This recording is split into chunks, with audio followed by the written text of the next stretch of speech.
लगता है उसे समझ में आ रहा है, सुनाई नहीं पड़ रहा, वो अपने आप स्पीड में उसकी आवाज तेज रहती है। चलिए, हम जो है दूसरी जगह कहीं पढ़ाते बिना माइक नहीं पढ़ाते, पहले पढ़ाते थे अब नहीं पढ़ाते, क्योंकि मेरी आवाज जो बहुत भारी होने लगी, फिर मैं टेंशन शुरू हुई कि यार ये क्या हो गया, पता लगा पढ़ाते पढ़ाते कहीं इन्फेक्शन ना गले मत है। ठीक है, ठीक है, फिर एकदम किसी से बात करने में हेट जिस लगने, अरे ज्यादा ना बोले, ज्यादा बोलेगा हमें उत्तर देना पड़ेगा, ऐसी स्थिति ना है। ठीक है, उत्तर देने में कोई दिक्कत नहीं है, पेन और कॉपी ले आओ लिख दें उसका। ठीक है, या मैसेज कर दे तो हमें जो है ऐसा करो कि हम लोगों मतलब कुछ भी करें हमें क्या ना करना पड़े, बोलना ना पड़े। ठीक है, अब जो है पढ़ाते पढ़ाते किसी किसी दिन 8 आवर्स हो जाते हैं, तो 8 आवर खड़े नहीं हो पाओगे। हमको पढ़ाते कितने आवर्स हो जाते हैं, क्योंकि जो है 2 बैच और पढ़ाते ऐसे हैं तो 4 आवर्स उसी में हो जाते हैं। 2 जो हम बैच अपनी पढ़ाते हैं, जो भी पढ़ाते हैं वो 2 आवर्स से कम नहीं पढ़ाते। 2 आवर्स लगभग वही है, 1.5 से 2 घंटे, ये तुम्हारा 3 घंटा जाता है। हाँ जी, तो 2 आवर्स की 2 बैच हो गए, कितना हो गया, 4 आवर्स हो गए। फिर एक आवर की और क्लास पढ़ाते हैं तो कितना हो गया, 6 आवर हो गया। ठीक है, तो कितना तुम्हारा कितना हो गया, चलिए 1.5 आवर हो गया। चलिए ठीक है, अब आ रहे हैं हम लोग कहाँ पे थे हम लोग, जिला एवं सत्र न्यायालय, जिला एवं सत्र न्यायालय, जिला एवं सत्र न्यायालय। आज बहुत टॉपिक है, जिला सत्र न्यायालय भी पढ़ेंगे, फिर कुछ इंपॉर्टेंट ट्रिब्यूनल्स हैं, न्यायाधिकरण हैं, उनको भी पढ़ेंगे। फिर जो है कल क्वेश्चन आंसर जो दिया था उस पर कुछ चर्चा भी हो जाएगी, जो इससे जुड़े आज के टॉपिक से जुड़े कोई प्रश्न होंगे उनकी चर्चा हो जाएगी। क्लियर, तो अब हम लोग आ रहे हैं, हाँ अब एक बार थोड़ा आर्टिकल भी बता दीजिए, कभी कभी क्वेश्चन बेसिक आ जाता है। पार्ट 5 है, ठीक है, कभी कभी बेटा पार्ट ये पूछ लेता है कि सर्वोच्च न्यायालय किस भाग में अंतर्गत या किस भाग में निहित है, तो पार्ट 5 में कहां से कहां तक है बताइए सर। वो जो है सर्वोच्च न्यायालय सुप्रीम कोर्ट मैंने पढ़ाया था, बिल्कुल ही जो है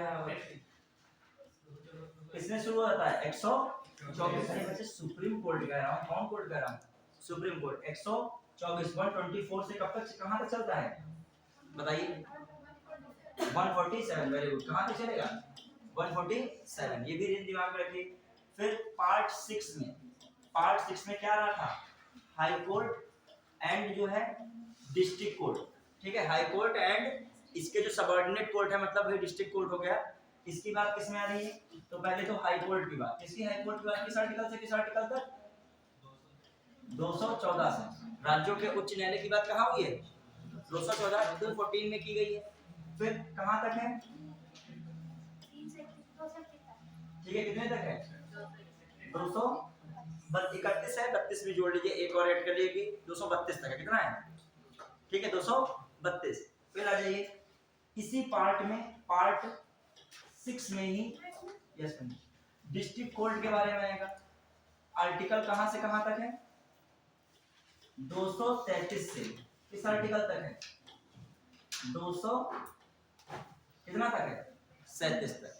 तो इन चीजों को भी क्या रखोगे आप, याद रखोगे। क्लियर, मतलब रेंज याद रखिए, थोड़ा सा आपसे पूछ लेता कभी कभी पार्ट वार्ट में कंफ्यूज ना हो जाओ। ठीक है, मान लीजिए 1-2 क्वेश्चन आए होंगे सीट में, तो एलिमिनेशन मेथड से कर देते हैं। पूछ रहा था डिस्ट्रिक्ट कोर्ट किस आर्टिकल में, डिस्ट्रिक्ट कोर्ट की कोई बात पूछ रहा था किस आर्टिकल में है, वहां सारे आर्टिकल लिखे थे, 231 230 232।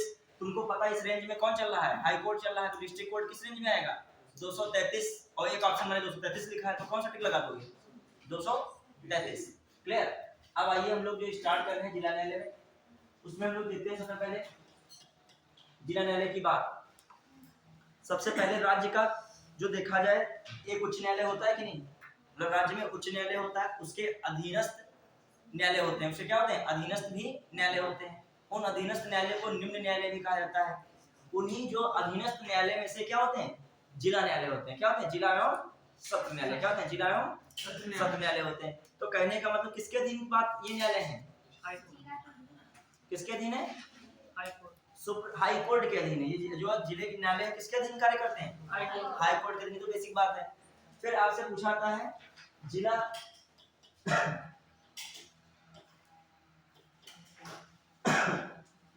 जिला न्यायाधीश की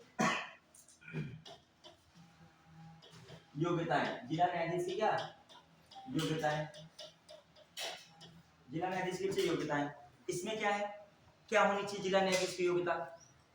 फिर भी हम चार्ट बनाएंगे, तुम समझोगे इस चार्ट से कैसे क्या चलता है, ठीक है। आज की क्लास बहुत इंपॉर्टेंट है कुल मिला के। अब आइए जिला न्यायाधीश की योग्यता में क्या आता है। सबसे पहली बात ये क्या दिया गया है,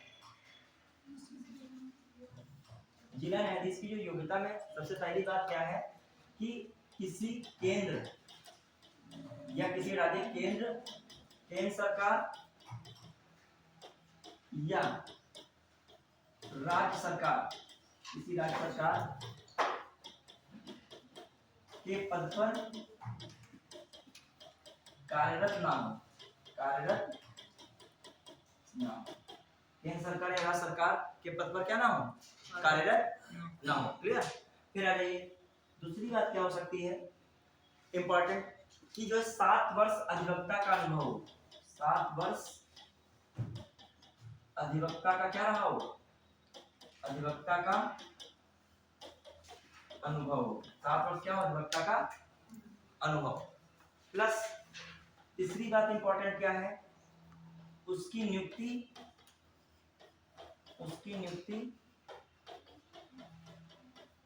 उच्च न्यायालय की सिफारिश पर हुई हो, सिफारिश पर हो।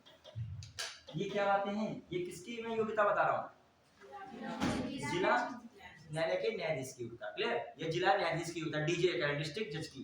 क्लियर, ठीक है। फिर आ जाइए बढ़िया के, मतलब सिंपल है, मैंने बताया केंद्र सरकार और क्या है या राज्य सरकार के पद पर क्या ना हो, कार्यरत ना हो, गवर्नमेंट जॉब में सीधी सी बात नहीं हो। फिर 7 वर्ष का क्या हो, एडवोकेट का क्या हो, एक्सपीरियंस हो। फिर क्या हो रहा है आपका, बस इससे क्या है, वो जो सिफारिश किसने की हो, हाई कोर्ट ने की, उसकी नियुक्ति में परामर्श दिया हो।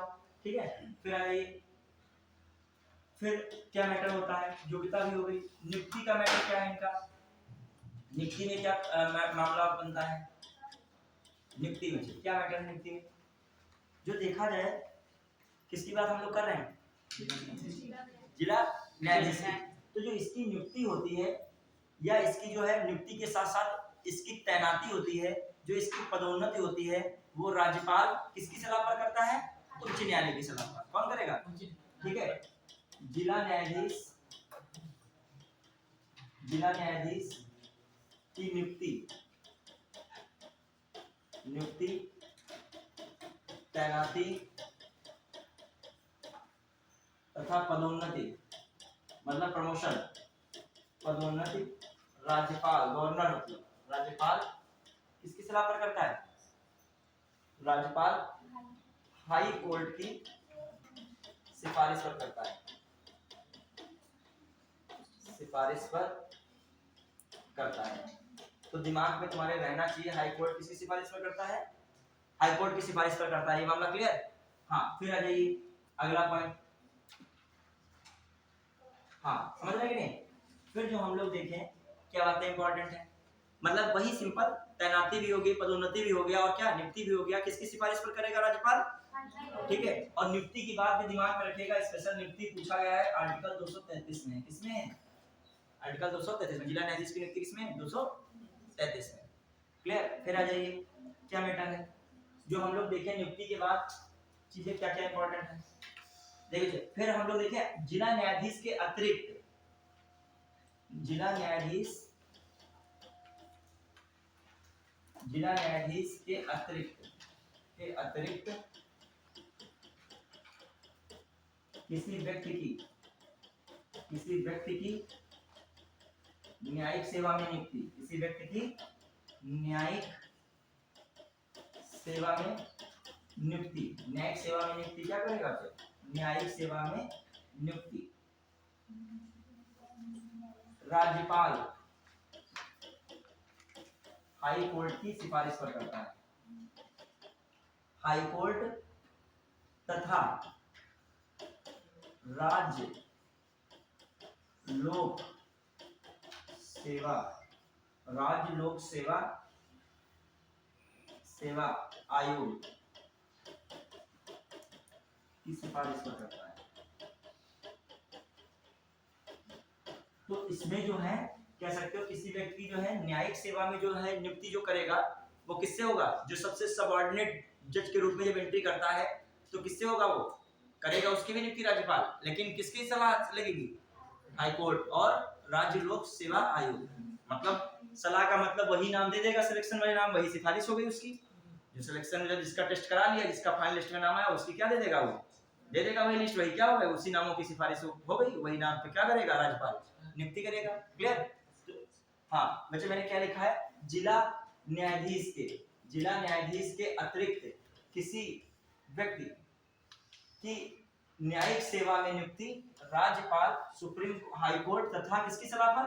राज्य लोक सेवा आयोग की सलाह पर करता है। तो ये भी याद रखिएगा जब एंट्री हो रही है। फिर देखो इसको कराता है यूपीपीएससी, यूपीपीसीएस जे। कौन कराता है? यूपीपीसीएस जे एग्जाम है, यूपीपीएससी कराता है। कौन कराता है? और यूपीपीएससी के तहत जो भी नियुक्ति होती है वो राज्यपाल द्वारा होती है। किसके द्वारा होती है? तो कॉमन सी बात, राज्यपाल द्वारा। और जे है जुडिशरी से जुड़ा है, तो किसकी सलाह लग जाएगी? हाई कोर्ट की भी लगेगी। वही तो तय करेगा कि हाई कोर्ट ही तय करेगा कितनी वैकेंसी है, क्या है, तो उसकी सलाह हो गई। और जो है बाकी क्या हो गया? नियुक्ति कर रहा है कौन रहा है? फाइनल राज्यपाल कर रहा है। ठीक है, क्लियर? अब आ जाइए कहाँ पे हम लोग पढ़े, ये तो बेसिक बातें हो गई सर। अब हम लोग आ रहे हैं कुछ और चीजों पे। जिला न्यायाधीश में ही हम लोग आगे बढ़ रहे हैं। जिला न्यायाधीश में क्या क्या और चीजें हैं वो हम लोग चर्चा कर रहे हैं। क्लियर? अब एक चीज और है, जिला न्यायाधीश जो है, जिला न्यायाधीश को मैंने कल ही बताया था। जिला न्यायाधीश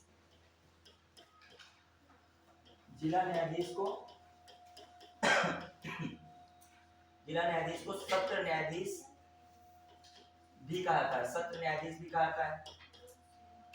सत्र न्यायाधीश भी कहा जाता है। सत्र न्यायाधीश भी कहा जाता है। कहा जाता है कब कहा जाता है? जब वह किसकी मामले की सुनवाई करता है?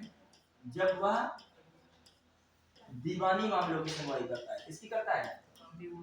दीवानी मामलों की सुनवाई। देखो मैं कह रहा हूं जिला न्यायाधीश को सत्र न्यायाधीश कहा जाता है जब वह किसकी सुनवाई करता है? दीवानी मामलों की, मतलब सिविल मैटर्स की। जब वो क्या करेगा? हियरिंग करेगा, तब उसे क्या कहा जाएगा? जो है सॉरी सत्र न्यायाधीश नहीं है, जिला न्यायाधीश को जो है सत्र न्यायाधीश भी कहा जाता है। ये अलग से लिखेगा। जब वह दीवानी मामलों की सुनवाई करता है तो उसे क्या कहा जाता है? तो उसे जिला न्यायाधीश कहा जाता है। क्या कहता है? जिला न्यायाधीश कहा जाता है। ठीक है। और जब वह फौजदारी मामलों की सुनवाई करता है तब उसे क्या कहा जाता है? सत्र न्यायाधीश। मतलब ये हमारा कहने का मतलब, समझ रहे कि नहीं? जब वह किसकी सुनवाई करता है? जब वह दीवानी मामलों की सुनवाई करता है तो उसे क्या कहा जाएगा? जिला न्यायाधीश कहा जाता है। कहा जाता है। जब वह किसकी सुनवाई करता है? जब वह दीवानी तो हो गया ना, फौजदारी मामलों की सुनवाई करता है। मामलों की सुनवाई करता है। सुनवाई करता है तो उसे क्या कहता है? तो उसे सत्र न्यायाधीश कहता है। समझ पाए हमारी बात को? कहा जाता है। क्लियर? तो ये भी क्लियर हो गया। तो जब वह क्या करेगा? दीवानी मामलों को देखेगा तो उसे क्या कहोगे? जिला न्यायाधीश। जब वो क्रिमिनल मामलों को देखेगा तब उसे क्या कहोगे? सत्र न्यायाधीश। समझ पाया कि नहीं? नहीं समझ पाया? सिंपल है। लिखा होता है जब कोर्ट की बात है जिला एवं सत्र न्यायालय, तो वो दो काम में आता है। वो जब जिला न्यायाधीश को प्योरली सही रूप में जिला न्यायाधीश कब कहोगे? जो वह कौन से मैटर को देख रहा होगा? दीवानी वाले। संपत्ति है, विवाद, संपत्ति संबंधित विवाद हो गया है, इस तरीके की धन संबंधित विवाद ज्यादा रहते हैं उसमें। तो ऐसे मामलों में क्या देखेगा वो? तो उस न्यायाधीश को क्या कहोगे? जिला न्यायाधीश। जब वो लड़ाई झगड़ा, मारपीट, क्रिमिनल, मर्डर वगैरह के मैटर्स को देखेगा तब उसको क्या कहोगे? सत्र न्यायाधीश। सेशन जज कहोगे। क्या कहोगे? सेशन जज। क्लियर? अब समझ पाए कि नहीं? चलिए, हाँ इतना घबराओ नहीं लैंग्वेज देख के, नॉर्मल है। ना लिखा है तब भी आप पता है बाद में क्या सोचोगे। ठीक है, लिखाते इसलिए कि दिमाग में बाद में क्या रहे। आप क्वेश्चन आंसर सॉल्व कर रहे हैं, तुमको नहीं समझ में आया तो अपने जाके नोट्स में थोड़ा सा देख सकते जाके हो कि यहाँ पे क्या शक्तियाँ थी, क्या सूत्रता थी। ठीक है, लेकिन जब इंटरेस्टेड होगे, पढ़ोगे, कायदे तभी है। अभी हम पूछें कि हमने कल जो सीट दी थी कितने लोगों ने प्रैक्टिस की है? आंसर तब देखोगे पहले प्रैक्टिस करोगे। पीसीएस का परीक्षा दोगे या तुरंत तुमको आगे तुरंत मतलब आंसर शीट के साथ तुम पीसीएस की परीक्षा दोगे क्या? पहले एक बार अपने आप ट्राई करोगे ना। ट्राई करना चाहिए। आंसर शीट तो दे ही देंगे, लेकिन बात है एक बार कोई ट्राई करता या ट्राई करने के बाद आंसर शीट देखो कितने को ट्राई हो रहे हैं कि नहीं। ठीक है, कुछ ही नहीं तो पहले क्वेश्चन से आंसर शीट देखोगे तो मतलब क्या है फिर? तो जो है हम पढ़ाते ही बेकार है, तुमको बस आंसर शीट देखनी है। क्लियर? पहले एक बार ट्राई करते विधिवत रूप से, देखते हमारे कितने क्वेश्चन फंस रहे हैं, गोला कितने में कितना बिल्कुल पक्का वाला है, कितना जो है रिस्क में है और कितना आता ही नहीं है। ठीक है, 3 कैटेगरी में होते हैं क्वेश्चन। एक होते हैं बिल्कुल 100% वाले, मतलब इस पे जो है बिल्कुल क्लियर है। एक होते हैं क्या 50-50 वाले, जो मतलब डाउट में रहते हैं।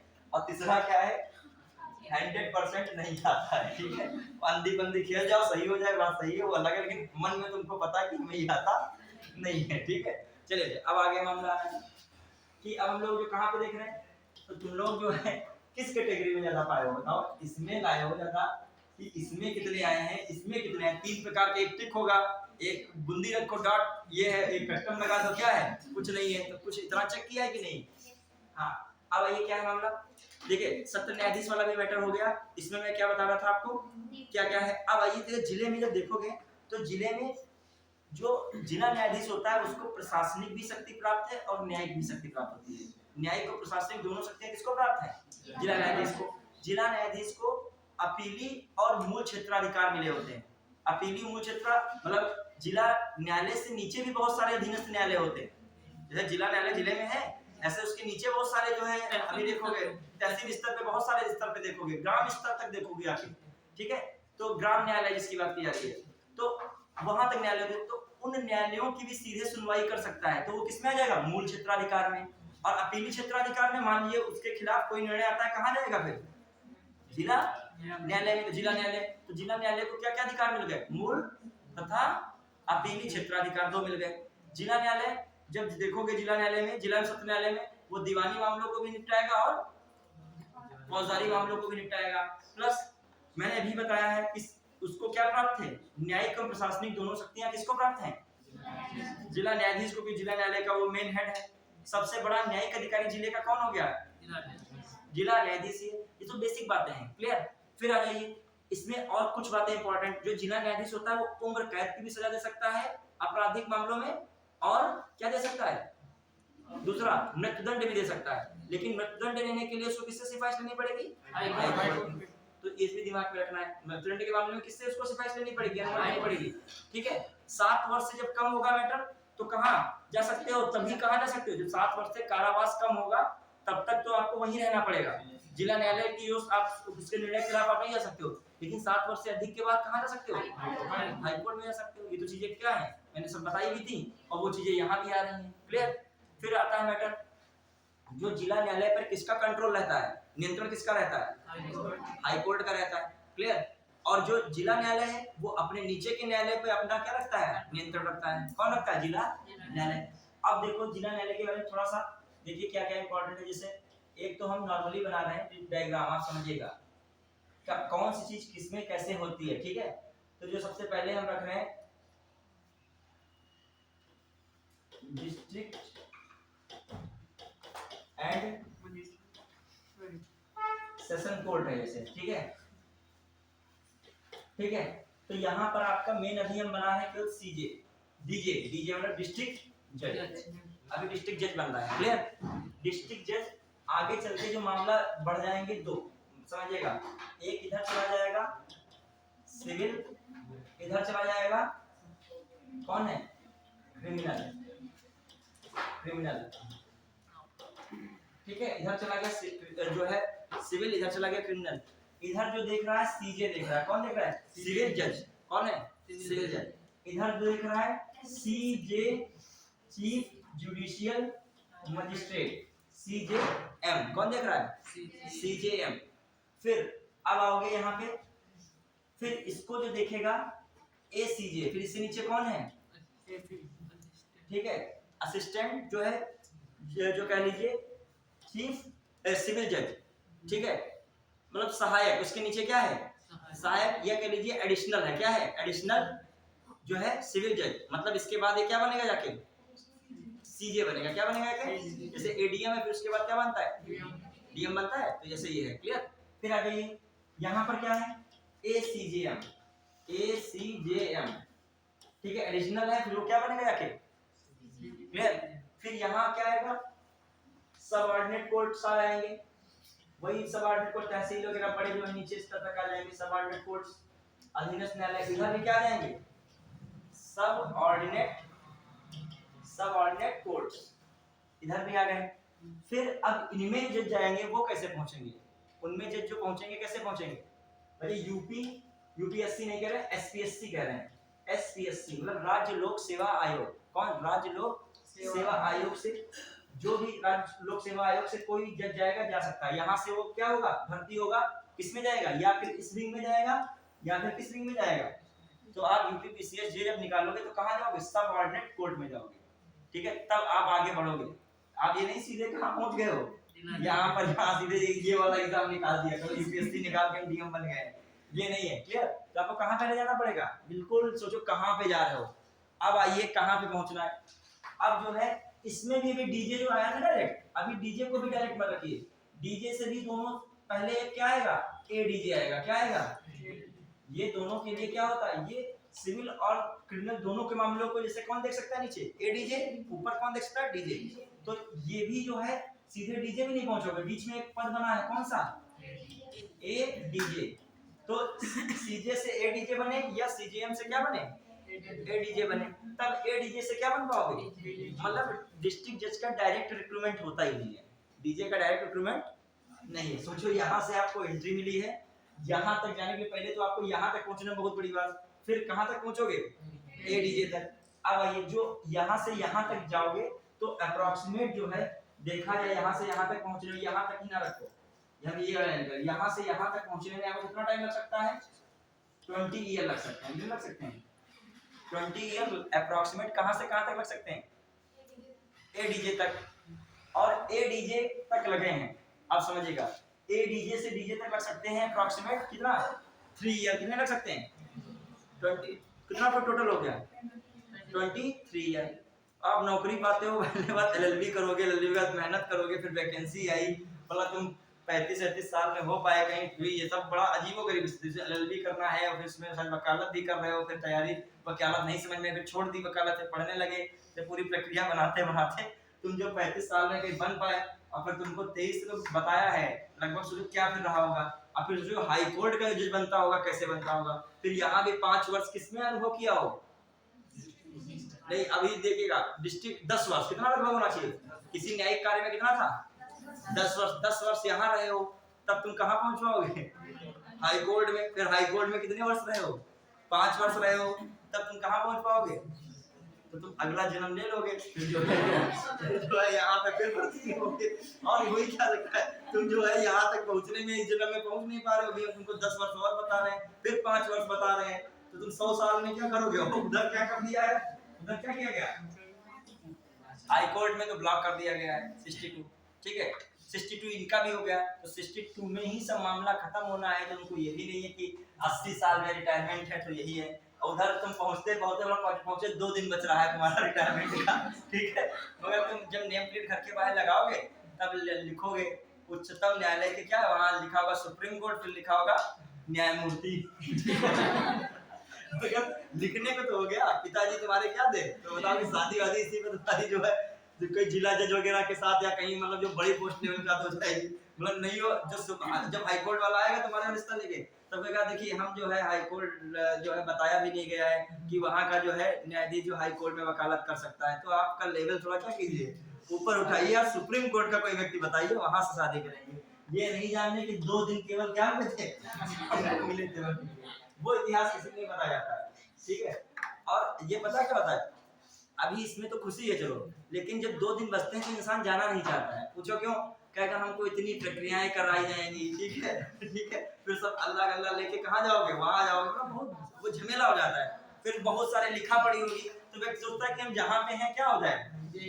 बहुत लोग प्रमोशन नहीं लेते, जैसे मान लीजिए कोई जो है दरोगा बन गया, दरोगा मान लीजिए उसमें ज्यादा लगता है कि एसएचओ बनेगा, मान लीजिए कुछ ऐसी पोस्ट होती है जिसमें माल्यार्पण खूब कराया जा रहा है, ठीक है, खूब माल्यार्पण हो रहा है, कि मान लीजिए किसी ग्राम विकास अधिकारी था, बहुत साल उसने नौकरी पाई, फिर उसको क्या बना दिया गया, ग्राम पंचायत अधिकारी था, बहुत साल नौकरी पाई, तो उसको सहायक ग्राम जो क्या एडीओ पंचायत जो है एडीओ, ठीक है, एडीओ बना दिया गया।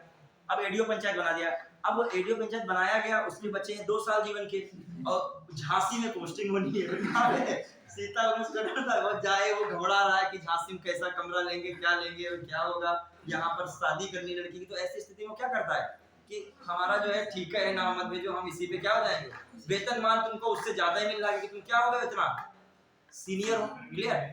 चलिए अब आइए कहाँ पे हम लोग हैं, अब आ जाता है मैटर, ये समझ पाए कि नहीं। अब एक चीज इसमें और समझिएगा, अभी एक रास्ता है आपके पास डायरेक्ट जाने का, ठीक है, इतना भी बुढ़ापा नहीं इसमें आएगा जो डायरेक्ट आओगे। देखिए जो है एक होता है हाई कोर्ट जुडिशियल सर्विसेज, ठीक है, वो सर्विस करके एक high court judicial service, high court ही कराएगा एग्जाम करने। इसमें जो व्यक्ति होगा वो एलएलबी तो किया ही होना चाहिए, एलएलबी वाला व्यक्ति यहाँ भी होना चाहिए था, कितना एलएलबी बिना वाला थोड़ी हो सकता है, एलएलबी किया होना चाहिए, वाला तुम लोग भी फार्म भर दोगे यूपीपीसी जे का आएगा, ठीक है। और एलएलबी करने के साथ एडवोकेट कितना रहा हो, एडवोकेट कितने ईयर रहा हो, 7 ईयर एडवोकेट रहा हो, कितने ईयर रहा हो, 7 ईयर, फिर लोग 7 ईयर रहोगे, ठीक है, रहेगा कुल मिला के ये नहीं 30 साल में तुम अभी बनने जा रहे हो, ठीक है। तब फिर इतना हाई लेवल का एग्जाम आएगा क्योंकि आप सीधे क्या बन रहे हो, और पता है उसको 3 साल बाद आप क्या संभालोगे लगभग। तो ये भी दिमाग में रखिए, मतलब जो इस तरीके का बता रहा हूँ, इसमें भी आपको कितना टाइम लग गया वकालत करते करते, 7 साल वकालत की पढ़ाई लिखाई सब भूल गए, ठीक है, ये भी कठिन है। तो कुल मिला के बहुत जल्दी आप युवा एकदम डीजे नहीं देखोगे, एकदम जो है युवा डीजे आ गए जो बाल बाल संभाल रहे हैं, बड़ा रील वील बन रही है उनकी, तो ये सब कभी देखा है मोबाइल वगैरह में, रील काहे नहीं बनती, सब आराम से बड़े 45-40 साल वाले लोग बन पाते हैं और युवा बन नहीं पाते हैं, तो क्या बने रील, ठीक है, उनको इतना इंटरेस्ट भी नहीं है, तो क्या इंटरेस्ट होगा उनको, पता है एक दो लोग हैं जो वही दिखते अपना जजमेंट सुनाया करते हैं, यूट्यूब पे देखा होगा, ये कोई है वो दिखाया करते हैं जो है डांटते वाटते अधिकारी को खूब है, किसी को भी खूब डांटते हैं, नहीं देखा किसी ने, क्या है कोई है बहुत फेमस है वो दिखाया करते हैं अपनी सुनवाई, हाँ कोई भी होंगे नहीं इतना पता, हम देखे हैं एक दो बार, हाँ बहुत डांटते हैं, जैसे मान लीजिए कोई आ गया तो मतलब जो कोई उसमें बात करेगा एटीट्यूड है, हाँ बहुत तुम समझ जाओगे कितनी पावर होती है न्यायाधीश के पास, ठीक है। चलिए वो किसी को भी डांट सकता है, ये नहीं आप मंत्री जी हैं गए वहां पे न्यायालय में, सब आपके साथ मार सब रफद्दर सब लेके सब पूरा सिस्टम गए, ठीक है, आगे पीछे जाके कुर्सी पर बैठ गए, वो क्या मान लीजिए बैठिए, बैठ गए और जिला न्यायाधीश आ गया उसमें कोर्ट के अंदर, जैसे ही आया फिर जो मान लीजिए आप नहीं उठ पाए तो वो डांट सकता है वो मान लीजिए कि बहुत इज्जत रहे, तो मान लीजिए खुदे पहले ही क्या हो जाते हैं, क्योंकि वहां पर वो तभी बैठ सकते हो जब क्या हो वो बैठे, सोचे कितना बिल्कुल जो है एकदम जो है पावर दी गई है, ऐसे माननीय जी को कोई हटा सकता है बताइए, कोई नहीं हटा सकता, सचिव भी नहीं हटा सकता, समझ लो सचिव जानते हो बहुत ऊपर तक होता है, डीएम से भी ऊपर जाता है, तो ये पावर्स हैं। चलिए प्रधानमंत्री भी जाएंगे ना तो उनके लिए भी प्रोटोकॉल नहीं है, ठीक है, कि जो है पहले जो है वो भी वो खड़े हो सकते हैं, क्योंकि जो है उनके सम्मान में, आप किसका अपमान कर रहे हो बैठ के, आप पूरी न्याय व्यवस्था का अपमान कर रहे हो, ठीक है। चलिए अब आइए मामला क्या क्या हो रहा है, ये आप समझ पाए कि नहीं, ये विंग्स वाला मैटर, अब ये भी क्लियर। अब आओ कुछ और चीजें होती हैं, जैसे क्या होता है कुछ ट्रिब्यूनल भी बने हैं और कुछ छोटे छोटे कोर्ट बनाए गए हैं निचले स्तर पर भी, तो उनको भी देखेंगे। उससे पहले हम एक टॉपिक इसमें देख रहे हैं, कानूनी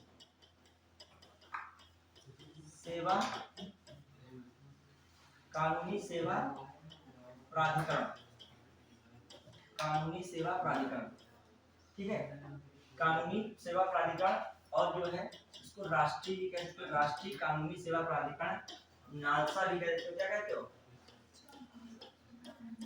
नालसा, नेशनल लॉ और सर्विस अथॉरिटी, ठीक है।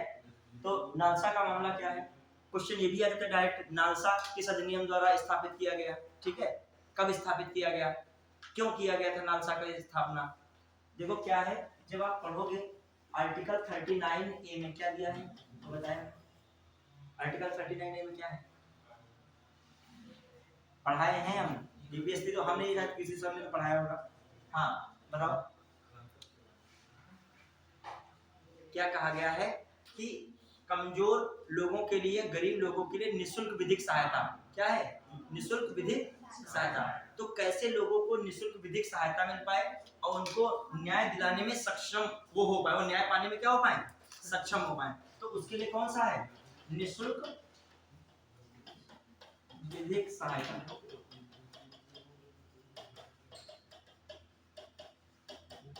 तो इन चीजों को ध्यान में रखने के लिए कोई अधिनियम बनाना था।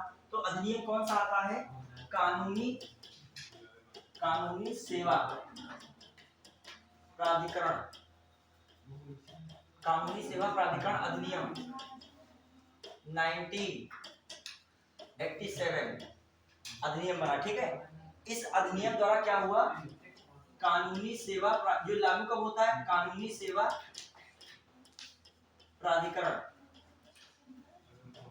अधिनियम लागू जो हुआ 95 में हुआ। 1995 में क्या हुआ? ये लागू हो गया। फिर क्वेश्चन बहुत इंपॉर्टेंट बनता है, क्वेश्चन आ जाएगा लोक अदालत की स्थापना जो है किस अधिनियम के अंतर्गत की गई थी? तो लोक अदालत की स्थापना किस अधिनियम के अंतर्गत की गई? कानूनी सेवा प्राधिकरण अधिनियम 1987 के तहत किसकी स्थापना की गई? लोक अदालत की। किसी की गई? लोक अदालत। देखो ये एक ऐसा बना, इसमें जो ये क्यों प्राधिकरण आया? ये आया पहले नंबर पे तो लोगों को क्या मिल सके, जो गरीब लोग हैं उनको निःशुल्क न्याय मिल सके, मतलब सभी तक न्याय क्या हो सके? आसानी से पहुंच सके। प्लस न्याय खर्चीला कम हो, न्याय क्या हो? ज्यादा खर्चीला भी ना हो। फिर मतलब जैसे निःशुल्क जिसको नहीं भी न्याय मिल रहा है उसके लिए भी न्याय क्या हो? खर्चीला ज्यादा ना हो। फिर न्याय जल्दी मिल जाए, बहुत न्याय में क्या होता है? टाइम लगता है, तो उस न्याय को क्या किया जाए? शीघ्रता से निपटारा गया। तीसरा और क्या पॉइंट है? जो न्याय मिले वो सौहार्दपूर्ण ढंग से मिले, मतलब जल्दी से उसको सौहार्दपूर्ण ढंग से ही उसका क्या किया जाए? समाधान निकाला जाए। तो संभव हो सके तो आपस में ही क्या करा दिया जाए? समझौता करा दिया जाए। नहीं होता है लड़ाई से आगे ना बढ़े, यहीं पे क्या है? तुम्हारी भी बात सही, इनकी बात सही, तुम थोड़ा ले लो, वो थोड़ा ले लो, बात क्या हो गया? खत्म हो गया। तो इन चीजों के लिए क्या बना था? कानूनी सेवा प्राधिकरण अधिनियम। और इसी के तहत आप याद रखिएगा, लिखिएगा। अच्छा एक और चीज इसमें हुई, ये राष्ट्रीय कानूनी सेवा प्राधिकरण अधिनियम है, मतलब राष्ट्रीय कानूनी सेवा प्राधिकरण है। फिर राज्य में राज्य कानूनी सेवा प्राधिकरण है। फिर जिला कानूनी सेवा प्राधिकरण है। फिर जिले के नीचे तालुके आते हैं, तालुका सेवा जो है कानूनी सेवा प्राधिकरण। मतलब मेन तो आपका है राज्य में भी है, इससे ऊपर राष्ट्र में भी है, और इससे नीचे कहाँ पे है? राज्य से नीचे राज्य में भी है, जिले में भी है। क्लियर? मतलब नेशनल, फिर स्टेट, फिर डिस्ट्रिक्ट। क्लियर? तो हाँ, लेकिन जो है इतना इंपॉर्टेंट याद रखिएगा, जो कानूनी सेवा प्राधिकरण अधिनियम ये जरूर याद रखिएगा 1987 में। फिर आइए इसी अधिनियम से किसकी स्थापना हुई? इस अधिनियम से, ये बहुत पूछा जाता है, इस अधिनियम से लोक अदालत की स्थापना हुई।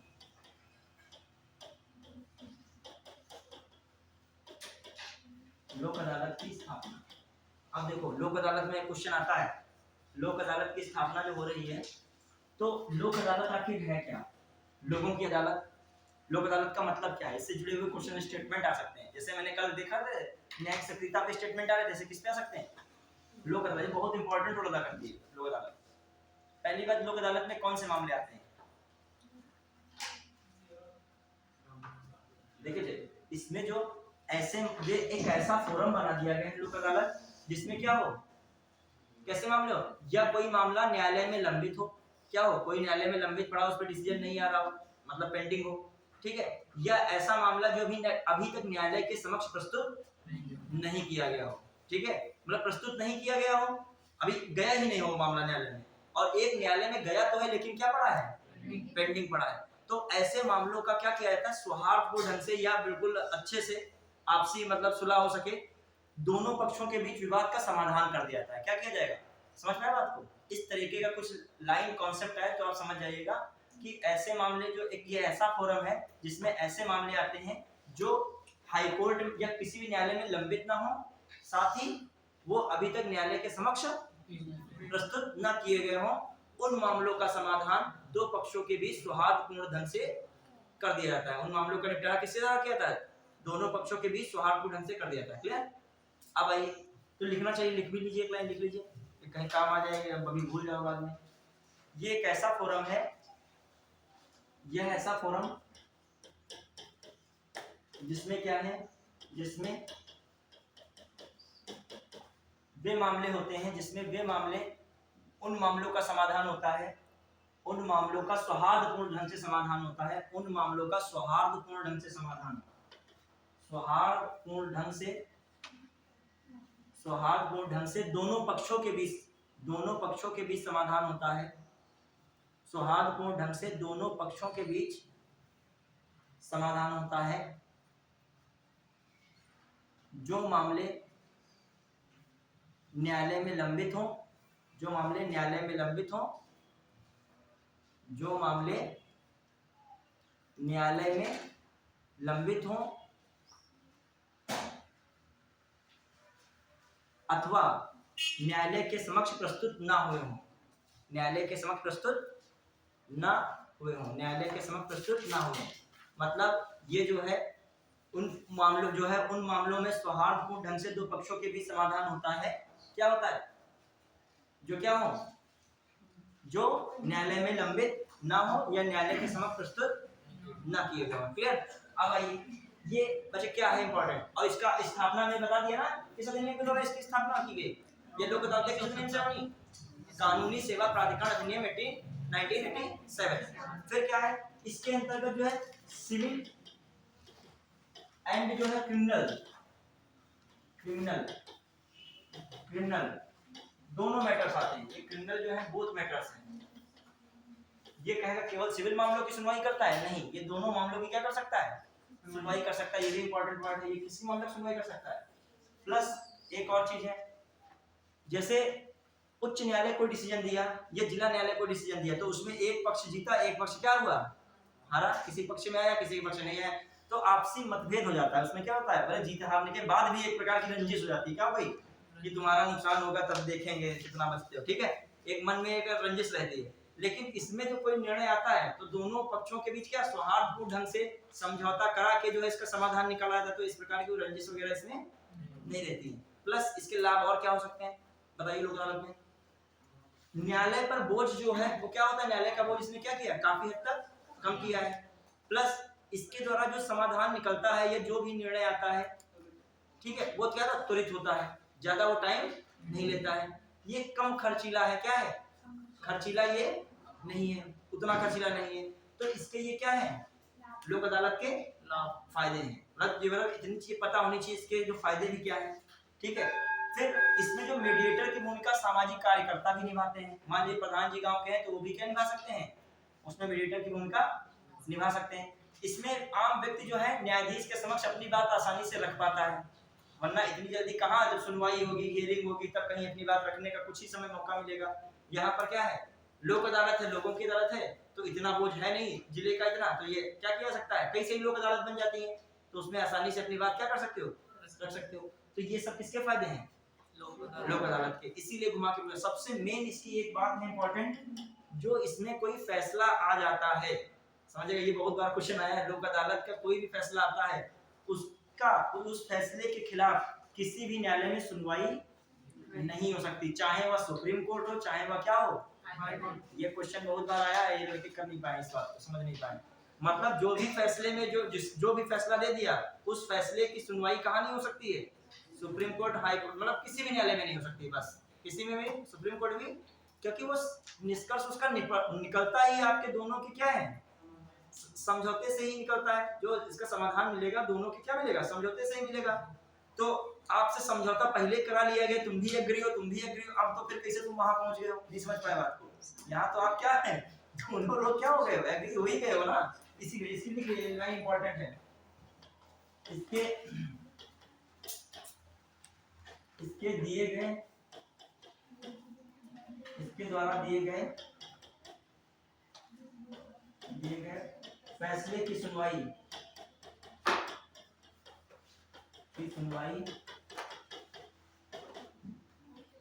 किसी भी न्यायालय में नहीं हो सकती। वो लिख दे सुप्रीम कोर्ट में हो सकती है, लिख दे किसी न्यायालय में नहीं हो सकती बशर्ते सुप्रीम कोर्ट, ऐसे लिख दे तो तुम्हारे दिमाग में पढ़े नहीं होगा, सुप्रीम कोर्ट में सबकी सुनवाई होती, तो ये तो बहुत छोटा लोक अदालत है। क्लियर? चलिए अब आइए मामला इन लोक अदालत को भी हमने क्या किया, खत्म किया, समझ रहे हैं कि नहीं। चीफ जो है डिस्ट्रिक्ट जज भी बन जाता है। इसका चीफ कौन हो जाता है, खासकर जो है लोक अदालत एक नहीं होती, बहुत सारी लोक अदालत बना दी जाती हैं। यहाँ तक तो कानूनी सेवा प्राधिकरण अधिनियम में तो ये तो कहा गया था कि इसमें जब चाहे राष्ट्रीय कानूनी सेवा प्राधिकरण, जिला कानूनी सेवा प्राधिकरण, राज्य कानूनी सेवा प्राधिकरण आवश्यकता अनुसार लोक अदालतें आयोजित करा सकता है, ठीक है। बाद में 2012 से स्थायीकरण वाला लोक अदालत बनने लगा। तो इसका जो जिले का मान लीजिए इसमें जो चीफ कहा जाए हेड बनेगा तो डिस्ट्रिक्ट जज बनता है। अन्य सदस्य में सोशल एक्टिविस्ट आ जाते हैं, जो सामाजिक क्या होते हैं, कार्यकर्ता होते हैं। फिर एडवोकेट भी इसके सदस्यों में होते हैं। कौन कौन होता है? तो इसका जो हेड बन जाता है डीजे क्या बन जाएगा, हेड हो गया।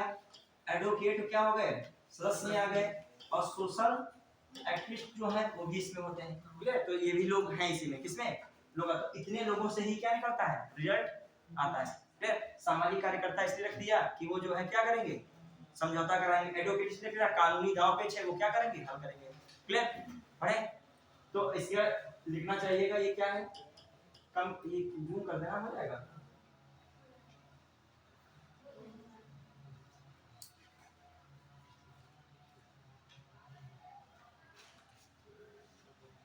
ठीक, अब ठीक है, फिर बहुत ज्यादा हो गया, बहुत ज्यादा हो गया।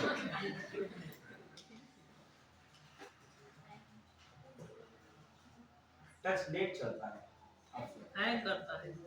अब ठीक है, क्लियर? अजय, हाँ, अब बढ़िया गया। चलिए ये भी हो गया। अब आइए कुछ प्राधिकरण और भी है, उनको थोड़ा सा समझिएगा, ज्यादा तो नहीं टाइम देंगे। अब समझ लीजिए क्वेश्चन डायरेक्ट आ जाए तो कर सको, क्या करो, मतलब सॉल्व हो सकेगा, आएगा कर ही ना पाओ। कुछ कोड वगैरह है उनको भी पढ़िए थोड़ा सा। जैसे मान लीजिए आ जाए आभासी कोड है, कौन सा कोड है, आभासी कोड या ई कोड कहते हैं, क्या कहते हो, ई कोड। फिर आप क्या जाते हैं, ई कोड हो गया। फिर आपका एक आता है मोबाइल कोड, कौन आ गया, मोबाइल कोड। ठीक है, ठीक है। फिर आ जाता है एनजीटी, आ गया, क्या गया, एनजीटी आ गया डायरेक्ट। अभी देखो जो हम पूरा पढ़ाने लगे एनजीटी, तो 1 घंटा का लेक्चर एनजीटी का ही है, पहले बता दे रहे हैं। लेकिन हम जो है न्यायपालिका को आज प्रयास कर रहे हैं, आधी तक रखें, खत्म कर रहे हैं, वरना ये बहुत ही दिन चल जाएगा।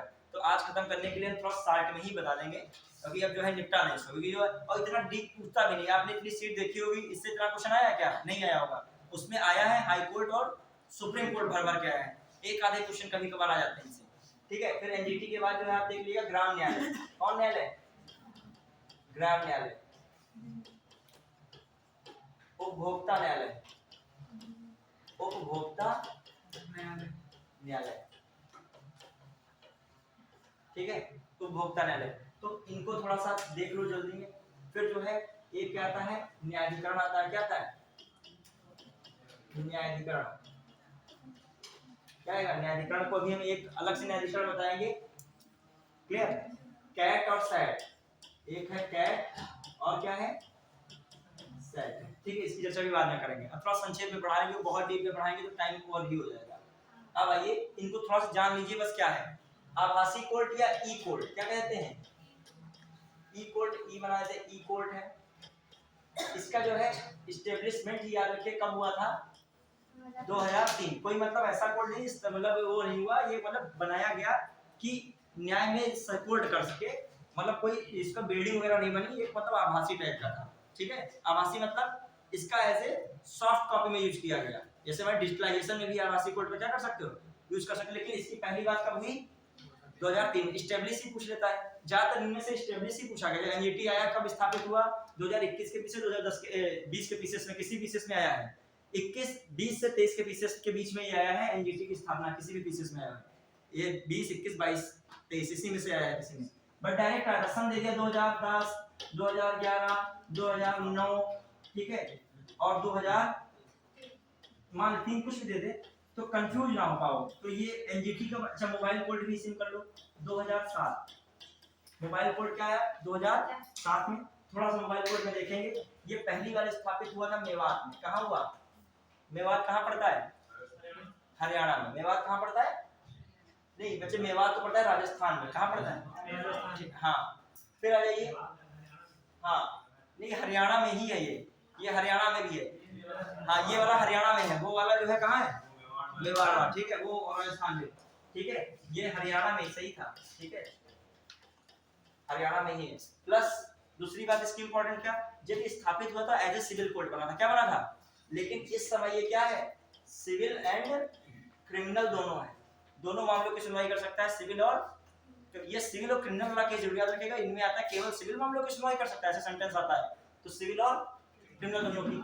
फिर आइए मोबाइल कोर्ट में, जो यहाँ पर जाकर मोबाइल कोर्ट में रहता है वो रहेगा तुम्हारा वहां पर ACJM देखेगा, या फिर जो है ये क्या देखेगा क्रिमिनल वाला ACJM, और ये देखेगा तुम्हारा ACJ सिविल वाला।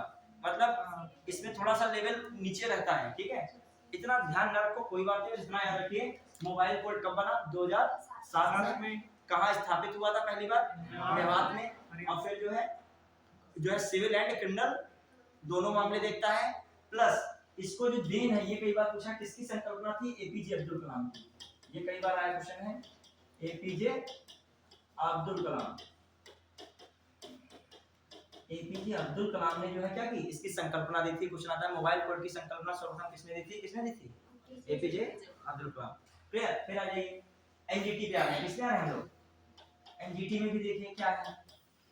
इसको इंग्लिश में कहते हो national green tribunal. National green tribunal, ठीक है। तो ये जो आया जो है हरित राष्ट्रीय हरित प्राधिकरण, राष्ट्रीय ट्रिब्यूनल न्यायाधिकरण है। प्राधिकरण में अथॉरिटी होता है, न्यायाधिकरण है। राष्ट्रीय हरित न्यायाधिकरण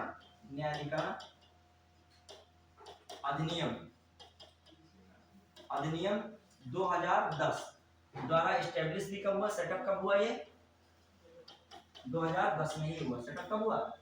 2010 में। तो छोटी सी ये दिमाग में रखिएगा। तो ये क्या करता है? पर्यावरण संबंधी मामले हैं, उन्हीं का निपटारा करता है। पर्यावरण संबंधी मामलों, तो ये पर्यावरण संबंधी मामला होता है तो कहाँ जाता है? NGT में। और जब कभी टाइम मिलेगा तो हम इनको भी आगे, जब कभी एक्स्ट्रा क्लास कभी पहले हो जाए, सब जितना भी क्लासेस हमारी लिमिटेड ही चीज होती है ना, फिर कभी टाइम मिला तो हम इसके लिए एक्सप्लेन करेंगे बहुत अच्छे से। NGT को हम मेंस लेवल तक लिखाएंगे, लेकिन फिलहाल के लिए अभी जो है क्या रखो इतने, ठीक है। हाँ फिर है, क्योंकि हम तो हर एक चीज को डिस्क्राइब कर सकते हैं, बस बात तो ये है कि कहाँ कौन चीज डिस्क्राइब करने वाली है। यदि आपको टाइम लिमिटेड दिया था तो आपको समझना पड़ेगा कहाँ से। अब बच्चा सोचता है कि सर जी हर चीज को इतना काहे नहीं एक्सप्लेन करते हैं।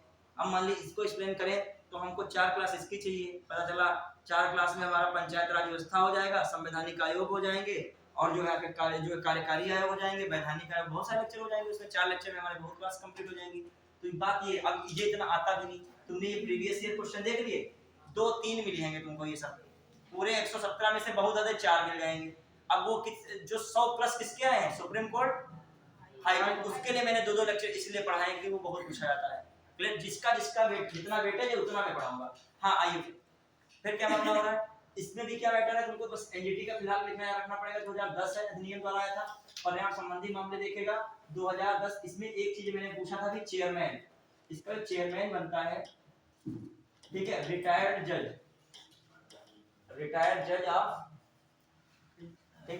जज ऑफ सुप्रीम कोर्ट। और डिप्टी चेयरमैन जो होता है, डिप्टी चेयरमैन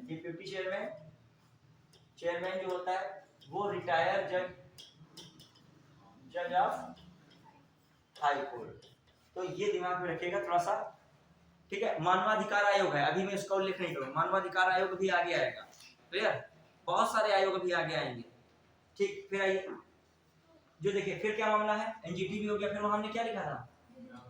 अच्छा परिवार न्यायालय नहीं लिखा ना, तो परिवार न्यायालय भी यहाँ लिखिए। परिवार न्यायालय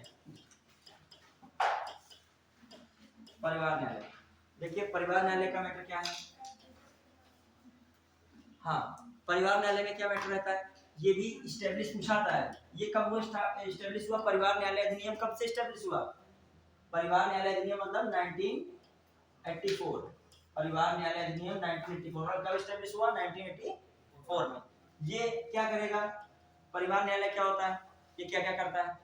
पहली बात, जो 10 लाख से अधिक जो आबादी वाले जिला है उन्हीं में क्या बनता है? परिवार न्यायालय की स्थापना होती है। जो क्या आबादी में हो 10 लाख से अधिक। फिर आ जाइए परिवार न्यायालय भी क्रिमिनल का मैटर डाल दिया यहाँ पे। वो क्रिमिनल वाला मैटर है भी नहीं, इसमें 2 मामले वही हैं। इसमें सारे मामले किससे संबंधित हैं? विवाह 2 लोगों से संबंधित है। मतलब खासकर इसमें मामला क्या है? विवाह को शून्य करना हो, शून्य मतलब नल करना हो, गुजारा भत्ता देना हो, गुजारा भत्ता संबंधित जो मैटर हो, या जो है तलाक वाला कोई मैटर हो, तो इन मैटर्स में जो क्या आता है, ये मैटर्स जो आते हैं वो किसमें आते हैं, परिवार न्यायालय में। खासकर फैमिली का मैटर, पति पत्नी के बीच का मैटर ये होता है, तभी ये कहा था परिवार न्यायालय। बढ़िया के फिर आइए परिवार न्यायालय के बाद जो आता है ग्राम न्यायालय। कौन होता है, ग्राम न्यायालय। सन याद रखिएगा, अभी मैं सन पूछूंगा घूमने लगोगे। 2003, 2007, 1984, 1987 और ये कौन सा आ गया है 2008। क्लियर, और ये कौन 84 हो गया है। ग्राम न्यायालय, ग्राम न्यायालय क्या हो रहा है, ग्राम न्यायालय, ग्राम न्यायालय अधिनियम, ग्राम न्यायालय अधिनियम कौन सा है, ग्राम न्यायालय अधिनियम 2008। ठीक है, लेकिन ये सेटअप कब हुआ ग्राम न्यायालय, ये एक वर्ष बाद होता है 2009। पूछा जाए ग्राम न्यायालय अधिनियम कब आया, ठीक है, ग्राम न्यायालय की स्थापना होती है, शुरू कब हुआ, लागू हुआ 2009 में। क्लियर, तो ये भी, ये जो इंपॉर्टेंट है, ग्राम न्यायालय में क्या आता है, क्रिमिनल, क्रिमिनल और कौन सा मामला, क्रिमिनल वाला भी आता है इसमें, और कौन आएगा बेटा, सिविल। ये भी दोनों मामलों की सुनवाई कर सकता है ग्राम न्यायालय। अब कौन सा मामला इसमें बचा है आपका, कौन सा बचा है, उपभोक्ता वाला। अभी मैं सन सबसे पूछूंगा, ठीक है, क्योंकि आप इसमें सने याद रख लीजिए, बहुत काम चल जाएगा आपका। अभी ये चाहेंगे कहीं डायरेक्ट क्वेश्चन आ जाए, ठीक है। फिर ये कौन सा आपका है, उपभोक्ता कोर्ट है, उपभोक्ता कोर्ट है। उपभोक्ता कोर्ट में जल्दी देखिए क्या है, ये उपभोक्ता संरक्षण अधिनियम, उपभोक्ता संरक्षण अधिनियम, उपभोक्ता संरक्षण अधिनियम कब, 1986 है, देख लेगा उपभोक्ता संरक्षण अधिनियम। ठीक है, तो ये इसमें कब हो रहा है, हाँ देख लीजिए एक बार ट्राई कर लीजिए, देख लीजिए उपभोक्ता संरक्षण अधिनियम, देखिए कब आता है। अभी संशोधन इसमें फिर हुआ है। हाँ, फिर जो है इसमें भी क्या है, ये किसकी हकों की बात करेगा, जो आपके हक की बात करेगा, जो है मतलब कह सकते हो सामान जो है आप वस्तु खरीद रहे हो, कोई सामान खरीद रहे हो, उसकी गुणवत्ता क्या है, यदि आप उसकी क्वालिटी में कमी पाते हो तो आप इस कोर्ट में क्या कर सकते हो, जा सकते हो। इसको भी 3 स्तर में बांटा गया है। किस स्तरों में बांटा गया है, राष्ट्रीय स्तर पे है, फिर क्या है, स्टेट है, फिर क्या है, डिस्ट्रिक्ट है। सही है, 86 ही है। हाँ, फिर आइए ये भी हो गया उपभोक्ता संरक्षण अधिनियम के तहत कौन बना था, उपभोक्ता कोर्ट। क्लियर, फिर आ जाइए, फिर कौन सा आपका बचा, सब हो गया उसमें, कोई बचा है उसमें क्या, हाँ अब आइए एक चीज और, क्या है आपका पार्ट जो है 14 जोड़ा गया, 14A, संक्षेप में समझिएगा, 14A जोड़ा गया। तो 14A कब जोड़ा गया था, 42 कॉन्स्टिट्यूशन अमेंडमेंट 1976 में। कौन सा है ये, देखो छोड़ने से बढ़िया है कोई चीज मेन आई है उतनी ही पढ़ लो, मतलब एग्जाम हाल तक आपको क्या हो जाए, पेपर में बन जाएगा मामला। पहला तुम इतना ज्यादा एक्सप्लेन करने लगे, हमारा इसमें सब गायब हो गया, ऐसा समय आया फिर वहीं पे बंद करना पड़ा। तो मतलब एक भी लाइन जो छोटी छोटी चीजें पूछी जा रही है, उपभोक्ता संरक्षण अधिनियम के तहत उपभोक्ता कोर्ट की स्थापना कब हुई, अधिनियम नहीं बोला गया तो 1986 लगा दोगे। ठीक है, ये क्वेश्चन ऐसे आए, हमारा सब छूटेगा, ये वाला हिस्सा क्या कर दिया हमने तो तुमको सुप्रीम कोर्ट पढ़ा दिया, हाई कोर्ट पढ़ा दिया, और थोड़ा बहुत क्या बता दिया, जिला न्यायालय बता दिया। फिर क्या तुम्हारा न्यायपालिका क्या हो गया है, खत्म हो गया है। लेकिन न्यायपालिका खत्म अभी नहीं हुआ जब तक छोटी छोटी चीजें ये भी नहीं पता हो। ठीक है, क्योंकि ये न्यायपालिका का काम बहुत आधा कर रही है, न्यायाधिकरण इतने भी ट्रिब्यूनल। इसमें आता है, इसमें जोड़ा गया 14A, कौन सा आर्टिकल, ये कौन सा पार्ट है, और इससे 14A में क्या किया गया, आर्टिकल 323A, और क्या हुआ आर्टिकल 323B। ठीक है, तो इसमें जो है एक कैट बनाया गया और एक क्या बनाया गया, सेट बनाया गया। ये था सेंट्रल एडमिनिस्ट्रेटिव ट्रिब्यूनल और ये क्या था, state administrative tribunal. Clear, clear. अन्य न्यायाधिकरणों की बात किसमें की गई, संसद क्या कर सकती है, अन्य न्यायाधिकरणों को बना सकती है। तो ये बात किसमें हो गई, अन्य न्यायाधिकरण। तो 2020 या 19 के पेपर में देखिएगा, प्रीवियस ईयर में ऐसे ही आ गया था, न्यायाधिकरण के आगे लिखा था आर्टिकल 323 केवल, शायद ऐसे लिखा था। तो आपका वो क्या हो गया था, गलत था, वो कहा था इसमें कौन सुमेलित नहीं है। तो क्या लिखा होना चाहिए था, आर्टिकल 323 का ए, या बी भी लिखता तब भी सही था, लेकिन जो है ये लिख दिया। आप बताइए ये कहां से क्वेश्चन उठाया है, ये किससे उठाया, मतलब जिस बच्चे ने न्यायाधिकरण पढ़ा होगा वही तो वहां जान पाया होगा ये गलत है कि सही है। ऐसे मिलान कर दिया, पार्ट 14A के मतलब बहुत सारे पार्ट लिखे, 14A के आगे कुछ और लिख दिया न्यायाधिकरण के आगे।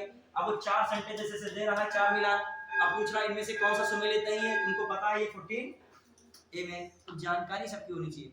ये खासकर जो ये ऐसे मामलों की सुनवाई करता है, विवाद का निपटारा करता है जो किससे संबंधित हो, पैसे से संबंधित हो, जैसे बैंकिंग सेक्टर से संबंधित हो, कराधान से संबंधित हो, जो बड़े बड़े व्यापार जगत संबंधित हो, प्रशासन से भी संबंधित हो, ऐसे मामलों की सुनवाई कौन करेगा, कैट। और इसको फुल फॉर्म दे दीजिएगा, सेंट्रल एडमिनिस्ट्रेटिव ट्रिब्यूनल, केंद्रीय प्रशासनिक प्राधिकरण न्यायाधिकरण, राज्य प्रशासनिक न्यायाधिकरण, केंद्रीय प्रशासनिक न्यायाधिकरण और राज्य प्रशासनिक न्यायाधिकरण। राज्य 323 सॉरी 332 नहीं 323 का ए है, 323 का ए, और ये क्या है 323 का बी। क्लियर, पार्ट किसमें है 14 है, कौन संविधान से जोड़ा गया, ठीक। क्लियर, अब आ जाइए, अब इसको भी एक्सप्लेन कभी नेक्स्ट लेक्चर आएगा तब करेंगे। इसके सदस्य कितने होते हैं, बहुत सदस्यों की संख्या 62 तक सदस्य इसमें होते हैं, बहुत इसका भी सिस्टम है, वो हम अभी इसकी चर्चा ज्यादा नहीं कर रहे हैं। अब आते हैं हम लोग जो है, आज अगर हम पेन ड्राइव नहीं लाए हैं, लेकिन तुम लोगों ने कल क्या किया होंगे, इसमें तो पहुंचा नहीं होगा, सेव तो किया नहीं होगा हमने, सेव तो हुआ ही नहीं होगा, हैं सेव नहीं होगा ना। हाँ, तुम लोगों ने कल क्वेश्चन आंसर किए थे कि नहीं, बताइए, नहीं किए क्या, हाँ तो बताओ कोई क्वेश्चन आंसर में फंसे हो। अब मोबाइल अच्छा निकालिए जल्दी से, मोबाइल सब लोग, तुम लोग करोगे नहीं तो हम भेजेंगे भी नहीं, इसमें से मैं पहले पूछ रहा हूँ। नहीं, ईमानदारी से किसने पढ़े क्या करे, मतलब कितने सही हो उससे हमें मतलब नहीं है, पूरे क्वेश्चन पढ़ने का प्रयास किया है, जल्दी से पूरे क्वेश्चन पढ़ने का किसने किसने प्रयास किया है, बताइए फटाक से। हाँ चलिए, और कौन वाला करा लिखना है कोई, एक बच्चे ने 2 हो गए,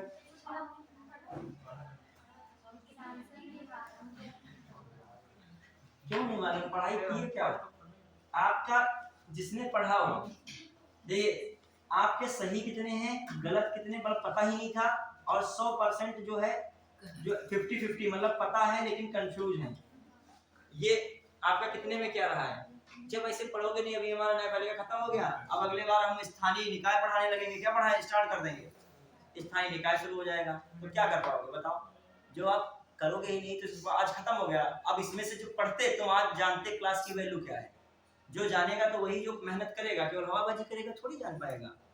आप पढ़े नहीं तो सर की वैल्यू का पता और कंटेंट की बस क्या पता, बस चीची कुकू कर रहे हो जो देख रहे हो इधर उधर, अपने जानने काबिल हो, क्वेश्चन आंसर नहीं लगाओगे तुम्हारे तो फिर क्या डायरेक्ट वहां लगाओगे जाके क्या, इतने बड़े तुम लोग टॉपर हो कि वहां डायरेक्ट लगा दोगे, आपके आंसर आने लगेंगे।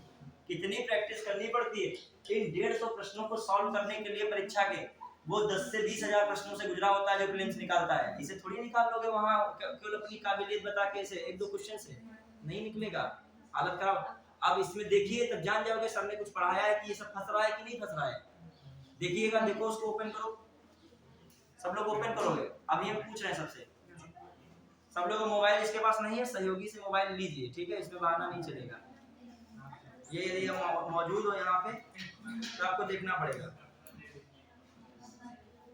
क्या कह रहे थे, देखिए क्या क्या क्वेश्चन आ रहे हैं, देखिए कहाँ पे पहुंचे, ग्रुप खोलिए, ओपन कीजिए, पीडीएफ बताओ, नहीं ध्यान ही नहीं दिया पीडीएफ का है, पेन ड्राइव है लेकिन वो हमारी पेन ड्राइव में पड़ा था ना, हमको ध्यान ही नहीं था, हम सोचे कि इसे पूछ लेंगे तुम लोग को, यस सर हो गया है आंसर की, सर बता दीजिए कुछ, तो हम ये उम्मीद है एक बच्चे ने आंसर के लिए हमसे क्यों कहा है, कोई आंसर किसे मतलब नहीं। और जब हम कभी यहाँ पे सॉल्व करा रहे थे तो बच्चे क्या कर रहे थे, सर भेज दिया करिए सब होता जाएगा, हम गारंटी लगा रहे हैं सब भेजते जाएं, और 10 दिन बाद कहें बच्चों तुमने सॉल्व किया है क्या, और हम तुमको तो हाँ, तो हम कहेंगे चलिए ये वाला प्रश्न हमें थोड़ा बताइए कैसे किया है, तो आपको ऐसे नहीं, क्योंकि पीडीएफ पढ़ने थोड़ी हो जाएगा सब, इसमें क्या करना पड़ेगा, अब बताइए 1-2 लोगों की जो है इमेज डाउन होगी तो तुमको अंदाजा लगेगा कि पढ़ना चाहिए था। ओपन कीजिए, देखिए कौन सा क्वेश्चन अभी यहाँ से मैच कर रहा है, अभी यहाँ से मिलवा रहे हैं तुमसे, इस पे डिस्कशन हो रहा है, जो क्वेश्चन हमने भी पढ़ाया है इस पे डिस्कशन से पूछ रहे हैं, भेजिए कल पीडीएफ ना, ओपन करो सब लोग, वही ओपन कीजिए, हाँ देखो चक्का, अब देखिएगा जो हम बताते जा रहे हैं, देखिए देखो 117 नंबर देखो, अच्छा 117 नंबर 117 देखो, सब लोग काबिल हो बस ज्यादा तुम लोग, जो लड़के काबिल कम बन रहे हैं वो निकाल के मेंस लिखेंगे जाके, मतलब होशियार हमारे बच्चे, हमको बहुत लोग पढ़ाते हैं ना, तो हमारे संपर्क में इतने बच्चे हैं, उनमें कुछ बच्चे इतने जो है धुआंधार हैं, सब जैसे मैंने ये होमवर्क दिया तो अगले दिन वो लगाए बैठे होंगे, हमसे पहले तैयार होगा सब, बिल्कुल ये सब लगाए होके बैठे हैं, पूछेंगे सर इसका क्या होगा उसका क्या होगा, ये पूछेंगे बस, तुम लोग कुछ लगाए ही नहीं हो, क्या मतलब है। हाँ देखो 117 खोलो क्वेश्चन 117 ओपन हुआ, देखिए बच्चे क्या है इसमें लिखा, क्वेश्चन पढ़िए, लिखा ग्राम न्यायालय अधिनियम के संदर्भ में निम्नलिखित में से कौन सा कथन सही है। इस अधिनियम के अनुसार ग्राम न्यायालय केवल सिविल मामलों की सुनवाई कर सकता है, आपराधिक मामलों की नहीं। क्या है, सिविल मामलों की सुनवाई कर सकता है, आपराधिक मामलों की नहीं। सही बात है क्या, नहीं गलत बात है, क्लियर, ये आपराधिक सिविल सबके लिए याद रखिएगा, क्लियर। फिर आ जाइए, फिर लिखा है यह अधिनियम स्थानीय सामाजिक सक्रियतावादियों को मध्यस्थ सुलहकर्ता के रूप में स्वीकार करता है। जितने भी नीचे के न्यायालय है, जो लोक अदालत है, ग्राम न्यायालय है, इसमें प्रधान जी तो इंटरफेयर करेंगे ही आके यदि कोई बात होगी, ठीक है। सामाजिक सक्रियता जरूरी है, उसमें क्या होगा, ये वाला मैटर क्या है, ठीक है।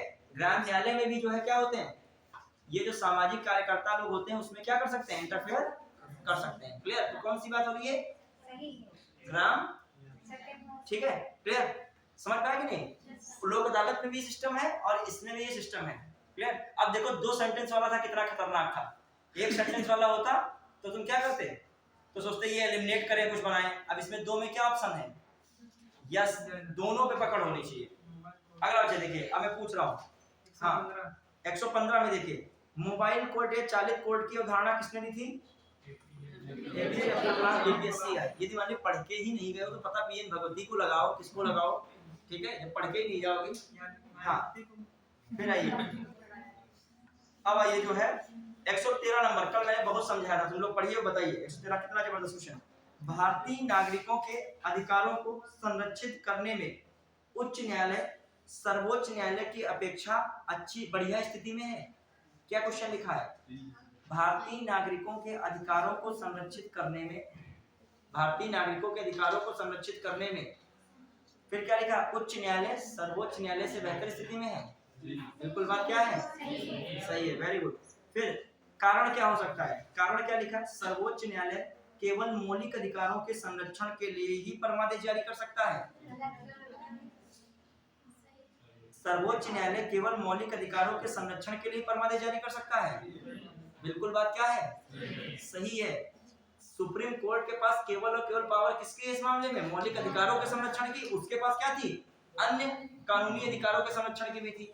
तो यही कारण भी क्या है, सही है, और इसी कारण से पहला वाला कथन क्या है, सही है। तो दोनों सदस्य भी सही है और व्याख्या भी क्या कर रहे हैं, समझ पाए लॉजिक। वो इसीलिए ज्यादा है क्योंकि ये केवल क्या कर सकते हैं, मौलिक अधिकारों में ही क्या कर सकते हैं, सुनवाई वगैरह कर सकते हैं, मौलिक अधिकारों में ही इनको पावर प्राप्त है सुप्रीम कोर्ट को, मतलब मौलिक अधिकारों में ही केवल एक फरमादेश दे सकते हैं, जबकि वो क्या है, अन्य के लिए भी कर सकता है। तो पहला सेंटेंस कह रहा था ज्यादा है पावर उच्च न्यायालय की इसमें, बिल्कुल बात सही। दूसरा प्रूफ कर रहा है कि उनको केवल पावर किसके लिए है, मौलिक अधिकारों के लिए है, दूसरी बात भी सही है, कारण भी सही, कथन भी क्या है, व्याख्या भी कर रहे हैं। समझ पाएगी नहीं, जिसकी अंडरस्टैंडिंग अच्छी होगी, कायदे से क्लास पढ़ी होगी, वही कर पाएगा, हवा भाई बच्चा यहाँ नहीं कर पाएगा, जान लीजिएगा, ठीक है। चलिए अगला, कर लेगा तो फंस जाएगा, कारण व्याख्या कर रहा है कि नहीं कर रहा है, दोनों मान लिए कर भी डाला तब भी वो फंस जाएगा, और पहली बात कर ही नहीं पाएगा, रटने वाला बच्चा उसको समझ ही नहीं पाएगा, कहेगा परमादेश की बात आ रही तो परमादेश तो हम रटे बैठे हैं उसी के लिए,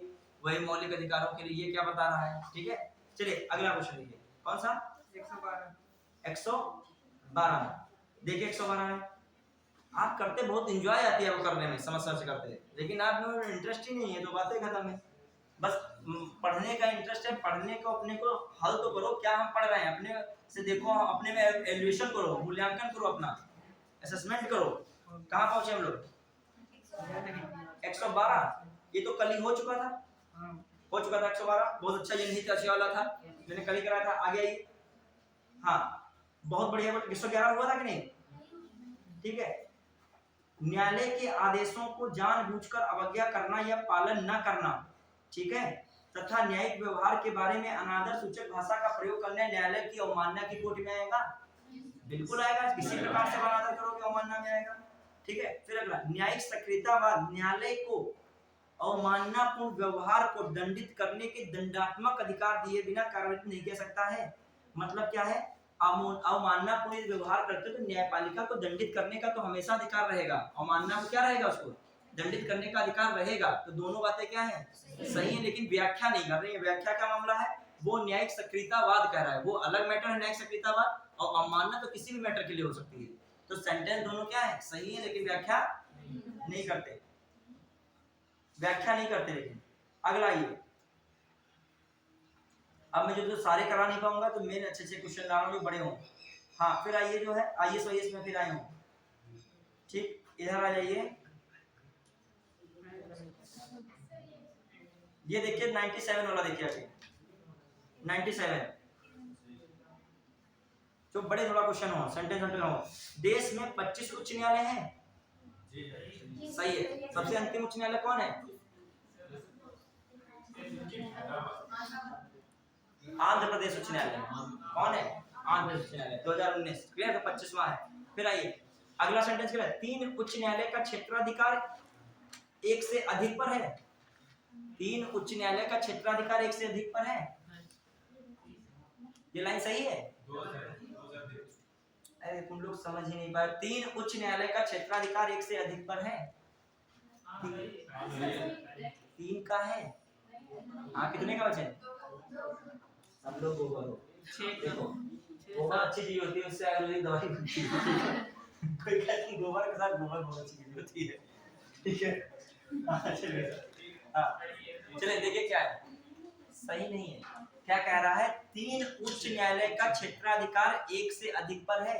3 कैसे हो गए? एक तो आपका गुवाहाटी हो गया, गुवाहाटी नागालैंड, अरुणाचल प्रदेश, असम, वो हो गया। और कौन हो गया? मिजोरम। एक हो गया गुवाहाटी हो गया।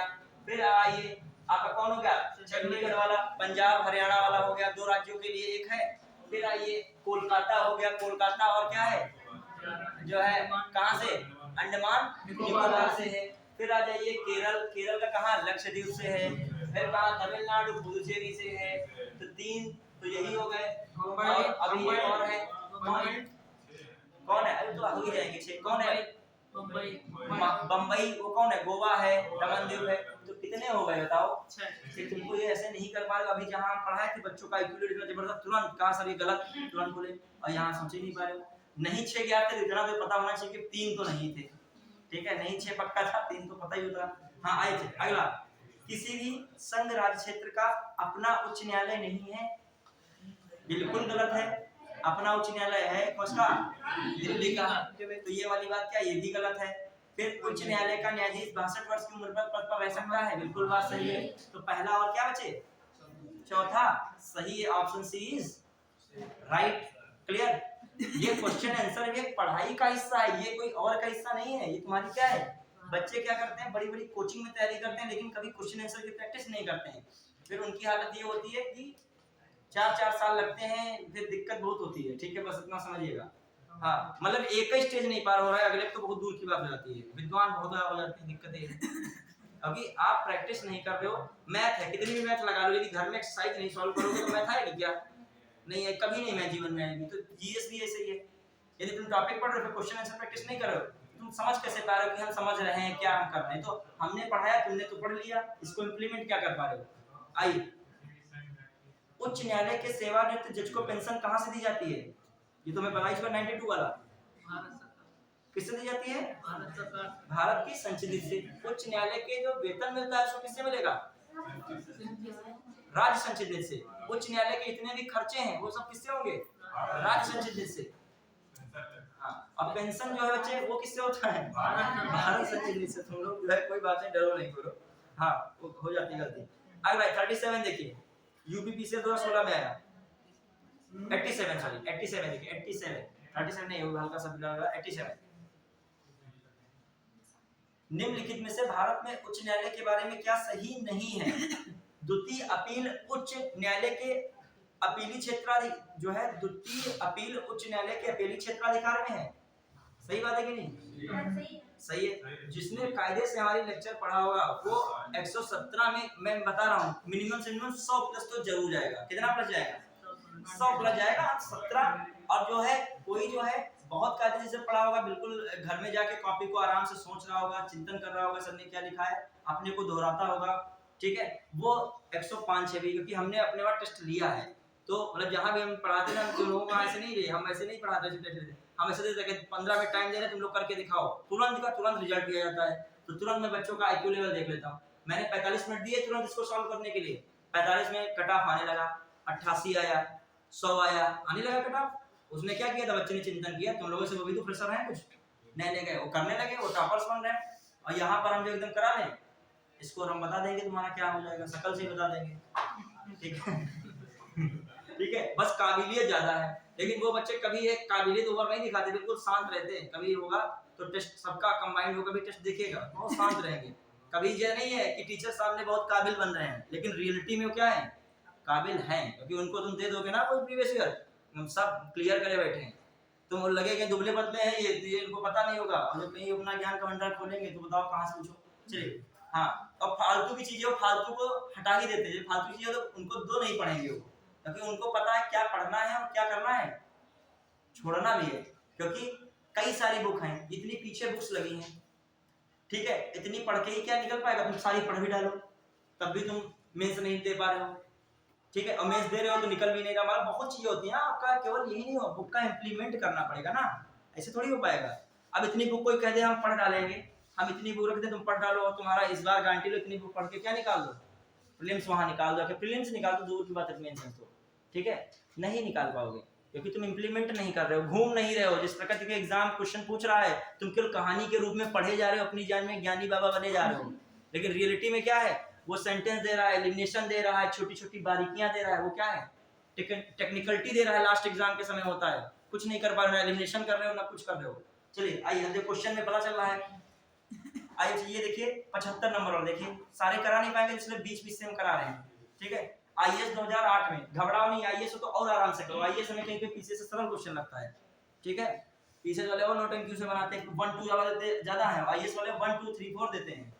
हां आइए देखिए इसमें, न्यायमूर्ति वी आर कृष्ण अय्यर भारत के मुख्य न्यायमूर्ति थे, गलत है, मुख्य नहीं थे, छोटी छोटी बातों को मेरा सुना करिए, लेक्चर पढ़ाएं, न्यायमूर्ति थे। बीएन भगवती क्या थे, मुख्य न्यायमूर्ति थे, ठीक, वो थे ये नहीं थे, ठीक है, तो ये बात क्या हो गई, गलत हो गई।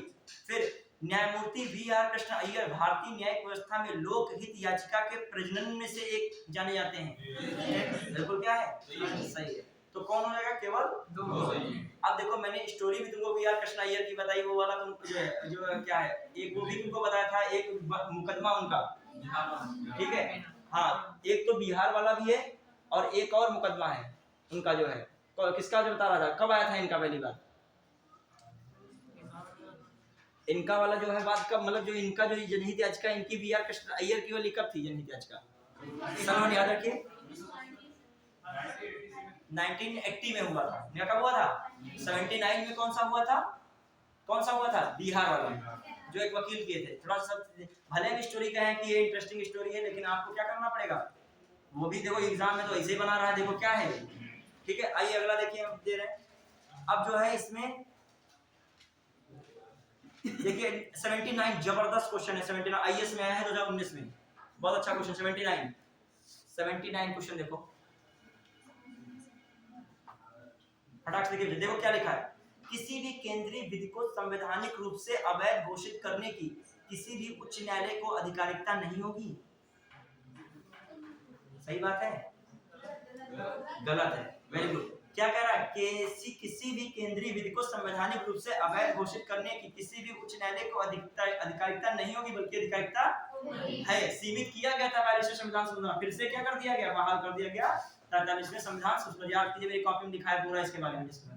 फिर आ रहा है मामला इसका, भारत के संविधान के किसी भी संशोधन पर भारत के उच्चतम न्यायालय द्वारा प्रश्न नहीं उठाया जा सकता है, ये भी बात क्या है, गलत है, तो इसका कौन सा है, ना तो एक ना ही दो, ठीक है। फिर आइए कहां पर पहुंचे हम लोग,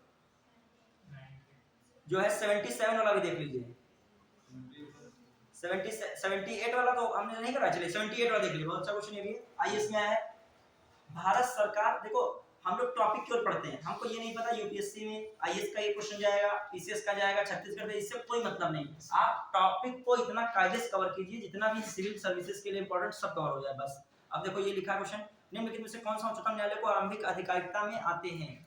आरंभिक अधिकारिकता तुरंत दिमाग जाना चाहिए सनाक से। आरंभिक अधिकारिकता वही मैटर, केंद्र और राज्य के बीच विवाद वाला मैटर। आइए भाई इसमें भारत सरकार तथा एक या एक से अधिक राज्यों के बीच का विवाद, बिल्कुल बात, भारत सरकार एक या एक से अधिक, वो बताया था भारत सरकार एक या एक से अधिक राज्यों का विवाद। या दूसरा मैंने मैटर क्या बताया था, भारत सरकार या एक, भारत सरकार और एक या एक से अधिक राज्य तथा दूसरी तरफ एक राज्य या एक से अधिक राज्य। या फिर तीसरा बताया था दोनों, दो राज्यों के, दो या दो से अधिक राज्यों के बीच विवाद। ठीक है, मैंने उसमें यूटी का नाम लिया कहीं नहीं लिया, तो अब देखिए यूटी का नाम है कि इसमें देखिए अगला पॉइंट क्या है, कहां पे पहुंचे, संसद के किसी भी सदन या राज्य विधानमंडल में चुनाव पर विवाद। चुनाव का विवाद कोई मैटर ही नहीं था आरंभिक क्षेत्र अधिकार में, उसमें केवल मैंने कहा संघीय इकाइयों के बीच ही विवाद होगा। यही बात क्या है, सही है। तो ये वाला क्या हो गया, गलत हो गया। फिर अगला, भारत सरकार तथा किसी संघ राज्य क्षेत्र के बीच का विवाद, संघ राज्य क्षेत्र तथा राज्य सरकार, यूटी आ गया, यूटी तो मैंने नहीं बोला, तो आप क्या बोला जो वही रखो, जब यूटी नहीं बोला तो ये क्या कर दिए, खत्म। फिर अगला, दो या दो से अधिक राज्यों के बीच का विवाद, तो क्या पहला और चौथा, क्लियर। देखो ये कोई हिंदी या जो है मान लीजिए हिंदी में चलिए तब भी चीजें होती हैं, पहले जो नैतिक शिक्षा वगैरह चलती थी, नैतिक शिक्षा जैसे होता था मॉडल साइंस, उसमें जो बहुत सारी बातें होती थी, उसमें कोई बात इधर की उधर हो जाए, इधर की उधर, कोई दिक्कत नहीं। लेकिन यहाँ पर ये तीन सेंटेंस बोले हैं हमने, तो तीनों ही है वो, और तीन पे चौथा अपने आप यहाँ पे, यदि मैंने पॉइंट लगा के तीन शक्तियां बताई हैं तो चौथी अपने आप एक शक्ति नहीं जोड़ लेना वहां पे। तो कुछ संघ शासित, सोचो शब्द का छूट गया होगा संघ शासित राज्य वाला, शायद राज्य और संघ शासित वाला भी सबने छोड़ दिया हो, तो इसको हटा दे तो मामला पूरा गड़बड़ा जाएगा, क्लियर। तो आपका क्या हो गया, ऑप्शन कौन सा हो गया, कौन सा ये हो गया, क्लियर। हाँ फिर आइए 73 वाला एक चीज समझिएगा, शपथ वाला, तुमको शपथ का बता रहे तरीका, टाइम हो गया क्या, अभी नहीं हुआ, ठीक है। हाँ शपथ वाला तरीका मैं बता रहा हूँ क्या है।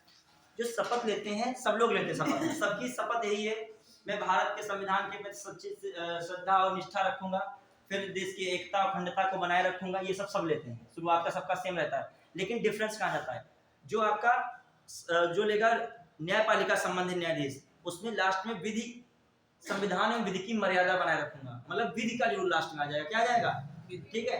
और मंत्री जो लोग होते हैं, मंत्री जी लोग, वो क्या करते हैं लास्ट में, गोपनीयता की जरूर शपथ दिलाई जाती है उनको, है कि मतलब बहुत सारी मीटिंग होती है, हेड के जो हेड ऑफ होते हैं पीएम, तो उनके या सीएम होते हैं, तो उनके समक्ष क्या होती है मीटिंग, तो गोपनीयता की शपथ दिलाई जाती है। और जो साधारण सदस्य होते हैं वो क्या करेंगे, नॉर्मल शपथ लेते हैं कि बस मैं अपना जो है कर्तव्य निष्ठा से कार्य करूंगा, क्लियर। अब देखिए मिलान कीजिए आके, कौन है, देखिए कि ये भी आया क्वेश्चन है, तो देख सकते हो, पूरी पूरी नहीं कहानी याद करनी है, ये क्वेश्चन आ गया तो सबकी शपथ याद करने लगे जाके, रटने घर में जाके सबकी शपथ, तुमको थोड़ी अभी मंत्री बनना, शपथ याद करो, बनोगे भी तो पढ़ के सुनानी होगी वहां पे, और कुछ लोग उसमें भी जो खिला जाते हैं, ठीक है। सोचो आईएएस बनने वाला कितना पढ़ के जा रहा है, उनकी सारी शपथ तक पढ़ रहा है वो, ठीक है। हाँ तो देखिए, भारत का राष्ट्रपति क्या शपथ लेगा, देखो सूचना की गोपनीयता की लेगा क्या, नहीं लेगा।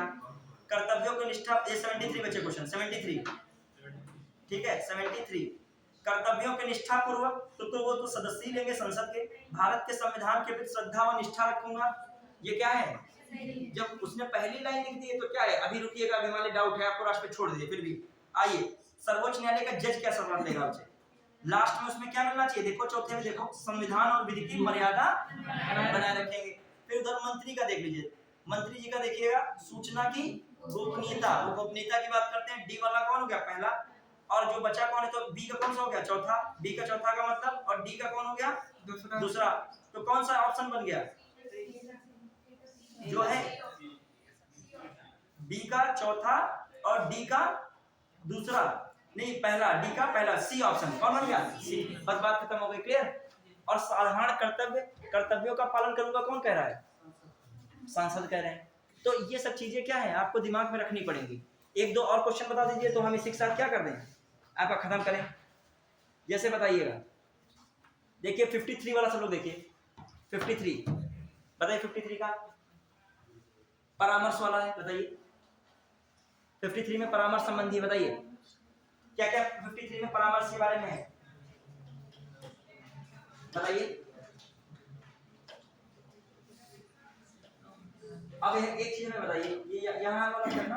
हाँ देखो एक चीज पहले हमें ये बताओ, एक परामर्श वाला भी जबरदस्त क्वेश्चन आया था कि राष्ट्रपति जो है, ध्यान दीजिएगा अगली बात को, राष्ट्रपति है और सुप्रीम कोर्ट है, तो सुप्रीम कोर्ट क्या हर परिस्थिति में राष्ट्रपति को जो मांगी गई सूचना है देने के लिए बाध्यकारी है कि नहीं है, बताइए। ये जो है हर मामले में राष्ट्रपति द्वारा जो भी सलाह मांगी जाती है सुप्रीम कोर्ट देने के लिए बाध्यकारी है या नहीं है? हर मामले में नहीं है। किस मामले में है, किस मामले में बाध्यकारी नहीं है? जब सार्वजनिक कोई मुद्दा होगा तो उसमें क्या है, बाध्यकारी नहीं है। सार्वजनिक कोई मुद्दा मामला होगा तो सलाह राष्ट्रपति लेता है किससे, सुप्रीम कोर्ट के सीजीआई से, तो देने के लिए बाध्यकारी तो कोई ऐसा मैटर को है नहीं भी देंगे तो कोई मैटर नहीं हो जाएगा। लेकिन जो कोई संधि है, समझौता है, कोई संवैधानिकता वाला मैटर फंस रहा है तो वहां पर वो क्या है, बाध्यकारी है। तो इन चीजों को भी हम लोगों को क्या रखना है, याद रखना है। अब जैसे मान लीजिए ये आईएएस में भी, चलिए और भी आईएएस में क्वेश्चन ये कौन सामने दिया है, हाँ देखो कितना बढ़िया क्वेश्चन है। उच्चतम न्यायालय के लिए पढ़िएगा, बहुत वही कॉन्सेप्ट है। उच्चतम न्यायालय के लिए यह बाध्यकारी है कि वह राष्ट्रपति द्वारा निर्देशित किसी भी मामले में अपना मत व्यक्त करे। क्या बाध्यकारी है वो किसी भी मामले में अपना मत व्यक्त करे? संडे तो पढ़ना समझिए, इसको सीखिए। क्या बाध्यकारी है कि मत अपना व्यक्त करे? तो क्या है, ये वाला सेंटेंस क्या हो गया, गलत। अगला क्या लिखा, अब देखो गलत वाला 1 नंबर है तो सी ऑप्शन तो ऐसे जा रहा है। अगला, परामर्शी अधिकारिता की शक्ति के अधीन प्राप्त किसी निर्देश पर उच्चतम न्यायालय की पूर्ण पीठ सुनवाई करती है। चलिए आपको इसमें कंफ्यूजन था तो अगला भी देख लीजिए। परामर्शी अधिकारिता के अधीन प्राप्त निर्देश पर व्यक्त किया हुआ उच्चतम न्यायालय का मत सरकार पर बाध्यकारी नहीं होता है। ये बात सही है, लेकिन फिर भी तुम्हें नहीं समझ में, फिर भी अगला मौका है। उच्चतम न्यायालय को उसके परामर्शी अधिकारिता की शक्ति के अधीन एक बार में केवल एक ही निर्देश दे सकता है। क्या ऐसा भी हो सकता है एक बार में केवल एक ही मैसेज भेजोगे? गलत है। तो आपका 4 नंबर किसमें आया है, 4 वाला, तो डी वाला गया और कौन सा जा चुका है, सी वाला जा चुका है। अब आइए सी वाला 3 नंबर देखिए, परामर्शी अधिकारिता के अधीन प्राप्त निर्देश पर व्यक्त किया हुआ उच्चतम न्यायालय का मत सरकार पर बाध्यकारी नहीं होता है। मतलब जो वो सलाह देंगे वो क्या राष्ट्रपति के लिए, राष्ट्रपति का मतलब सरकार, क्या वो बाध्यकारी है? मतलब सुप्रीम कोर्ट का जो कोई आएगा फैसला, वो हमने सलाह मांगी सुप्रीम कोर्ट से, सुप्रीम कोर्ट हम मतलब राष्ट्रपति है, सरकार है, क्या उनकी सलाह जो हमको मिली क्या उसको हम मानने के लिए बाध्यकारी हैं?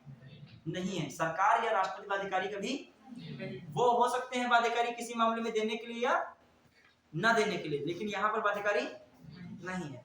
क्लियर? तो कौन सा हो जाएगा, बी हो जाएगा। नहीं बी तो गलत, ए तो गलत, जो बी जो है सी हो जाएगा। कौन हो जाएगा, ठीक हो तो करते ही है। क्लियर? अगला ये भारत के उच्चतम न्यायालय को, बच्चे देखिए कितना बढ़िया क्वेश्चन है। मैंने क्या क्या बताया था, उच्चतम न्यायालय को अपील प्राप्त है कि नहीं, सलाहकार। देखिए इससे ऊपर वाला क्वेश्चन है, उच्चतम न्यायालय को केवल प्रारंभिक क्षेत्राधिकार, 51 नंबर 51, उच्चतम न्यायालय को क्या है, ये नहीं ऑप्शन देखा तुमने पहला ही, केवल जो है प्रारंभिक क्षेत्राधिकार है, केवल अपीली क्षेत्राधिकार, सभी क्षेत्राधिकार, अपीली, प्रारंभिक, ये सारे क्षेत्राधिकार। क्लियर? चलिए तो आप जो है हमने लगभग जो है आपका न्यायपालिका संबंधित सारा टॉपिक खत्म किया। इसमें अधिकांश क्वेश्चन लगाओगे। एक अच्छा क्वेश्चन आया है, कौन जो है संविधान के मूलभूत ढांचे। अच्छा एक और चीज, जो कुछ ऐसी चीजें हैं जिनको संशोधन करोगे संविधान का मूलभूत ढांचा परिवर्तित हो जाएगा। जैसे आर्टिकल 32, किसको 32, आर्टिकल 226, इनमें से संशोधन करोगे तो संविधान का मूलभूत ढांचा परिवर्तित माना जाएगा। तो इनमें संशोधन नहीं कह सकता, ये भी याद रखेगा। क्लियर? क्यों? क्योंकि ये किसमें मौलिक अधिकार वाला है, सुप्रीम कोर्ट का, और ये किसका मौलिक अधिकार वाला बात है, हाई कोर्ट का। तो इन दोनों को भी याद रखेगा। एक और इसमें लिखा है, देखिए कौन सा लिखा है, क्वेश्चन आया था बहुत बढ़िया, छूट गया होगा नीचे। ये इस तरह क्वेश्चन है, लेकिन आप दिमाग में रखिएगा, ये दो जरूर दिमाग में रखिएगा, इनको आप परिवर्तित नहीं कर सकते हो, मतलब रिट पावर। अब जितना मैंने पढ़ा है एक बार रिकॉल करो, बस 1 मिनट में खत्म कर रहे हैं क्लास। जितना मैंने अभी तक कराया है आपको, 1 मिनट बचा हुई है 3 बजने, ठीक है ठीक है। स्टॉप वॉच लगा के तुम लोग पढ़ाई करो, लिखेगा। हाँ देखिए, एक मिनट में क्या क्या हमने बताया था। सुप्रीम कोर्ट मैंने पूरा पढ़ाया है, ठीक है। सुप्रीम कोर्ट के मैंने सारी चीजें बताई थी, और दो चीजें तो अलग से याद रखोगे मेंस की दृष्टि से। सुप्रीम कोर्ट की क्या है, स्वतंत्रता, स्वायत्ता में उसको जो मिलती है, और सुप्रीम कोर्ट की शक्तियां और क्या कार्य, ये भी ध्यान रखना है।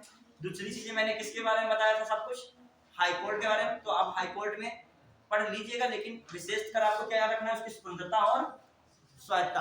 अच्छा, कुछ चीजें और है कंफ्यूजन। हाई कोर्ट जब पढ़े थे, सुप्रीम कोर्ट में इतना, जैसे तदर्थ न्यायाधीश पढ़े थे, मुख्य कार्यकारी न्यायाधीश पढ़े थे, सेवानिवृत्त न्यायाधीश पढ़े थे, स्थापना पढ़े थे, वेतन वगैरह पढ़े थे। इन चीजों को भी आपको क्या रखना है दिमाग में, यार कंफ्यूज ना हो। तदर्थ न्यायाधीश इसमें आया है क्वेश्चन, तदर्थ न्यायाधीश की नियुक्ति होती है, उसमें क्वेश्चन जो सॉल्व करो मिलेगा, उसमें लिखा है उच्च न्यायालय में, सर्वोच्च न्यायालय में, उच्च न्यायालय सर्वोच्च न्यायालय दोनों में, या इनमें से किसी में भी नहीं।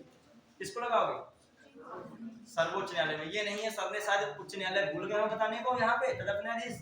तो तदर्थ न्यायाधीश कहाँ पर उन्होंने जिक्र किया है, अडॉप्ट जस्ट जो जज का, सुप्रीम कोर्ट में। तो ये अपने आप नहीं, तुम्हारे दिमाग में आना चाहिए कि हाई कोर्ट में क्या हो जाएगा। ये आया है इधर भी, पीसीएस के 20, 21, 22 में इस तरीके का क्वेश्चन आया। तो आपका फिर मैंने क्या बताया है, जिला न्यायालय के बारे में सब कुछ बताया है, फिर किसके वो डायग्राम भी बनाया, आपको दिखाया कि कैसे क्या होता है। फिर मैंने क्या बताया, आपका ट्रिब्यूनल से जितना भी 60 में हो सकता था छोड़ा, उसको भी नहीं है, उसको कवर किया है।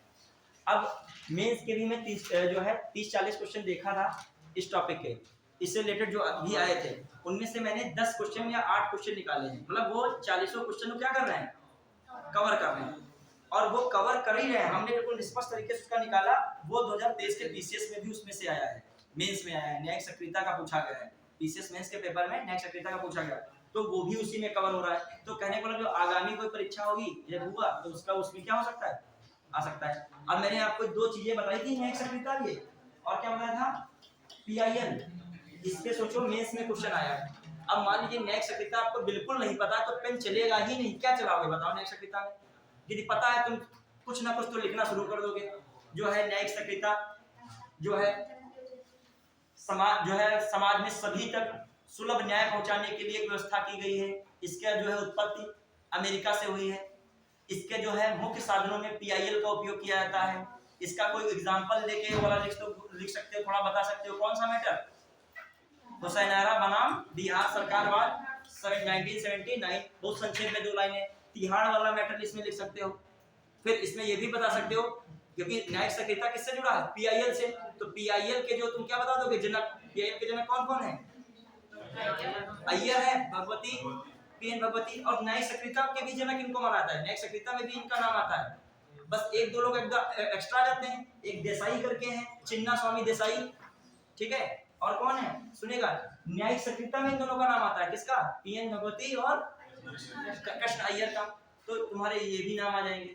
तो कहने का मतलब आप जिसको पता होता वो तो 2023 के मेंस में दिखता है न्यायिक सक्रियता, जिसको जड़ से ही नहीं पता क्या लिखेगा इसमें, क्या है, न्याय सक्रिय हो जाता है, क्या लिखेगा, जब पता नहीं है कहाँ से उत्पत्ति हुई है। तो जानकारी हर एक एंगल, मैंने तभी प्रयास किया न्यायपालिका को पूरा क्या कर दिया, कंप्लीट। अब आगे जो आपका बहुत इंपॉर्टेंट टॉपिक होगा वो है स्थानीय सरकार। कौन होगा, एक क्वेश्चन पेपर आउट है पहले तरह, एक क्वेश्चन जरूर मिलेगा, प्रीलिम्स में हो मेंस में भी चांसेस रहते हैं। कौन सा, स्थानीय सरकार, क्लियर।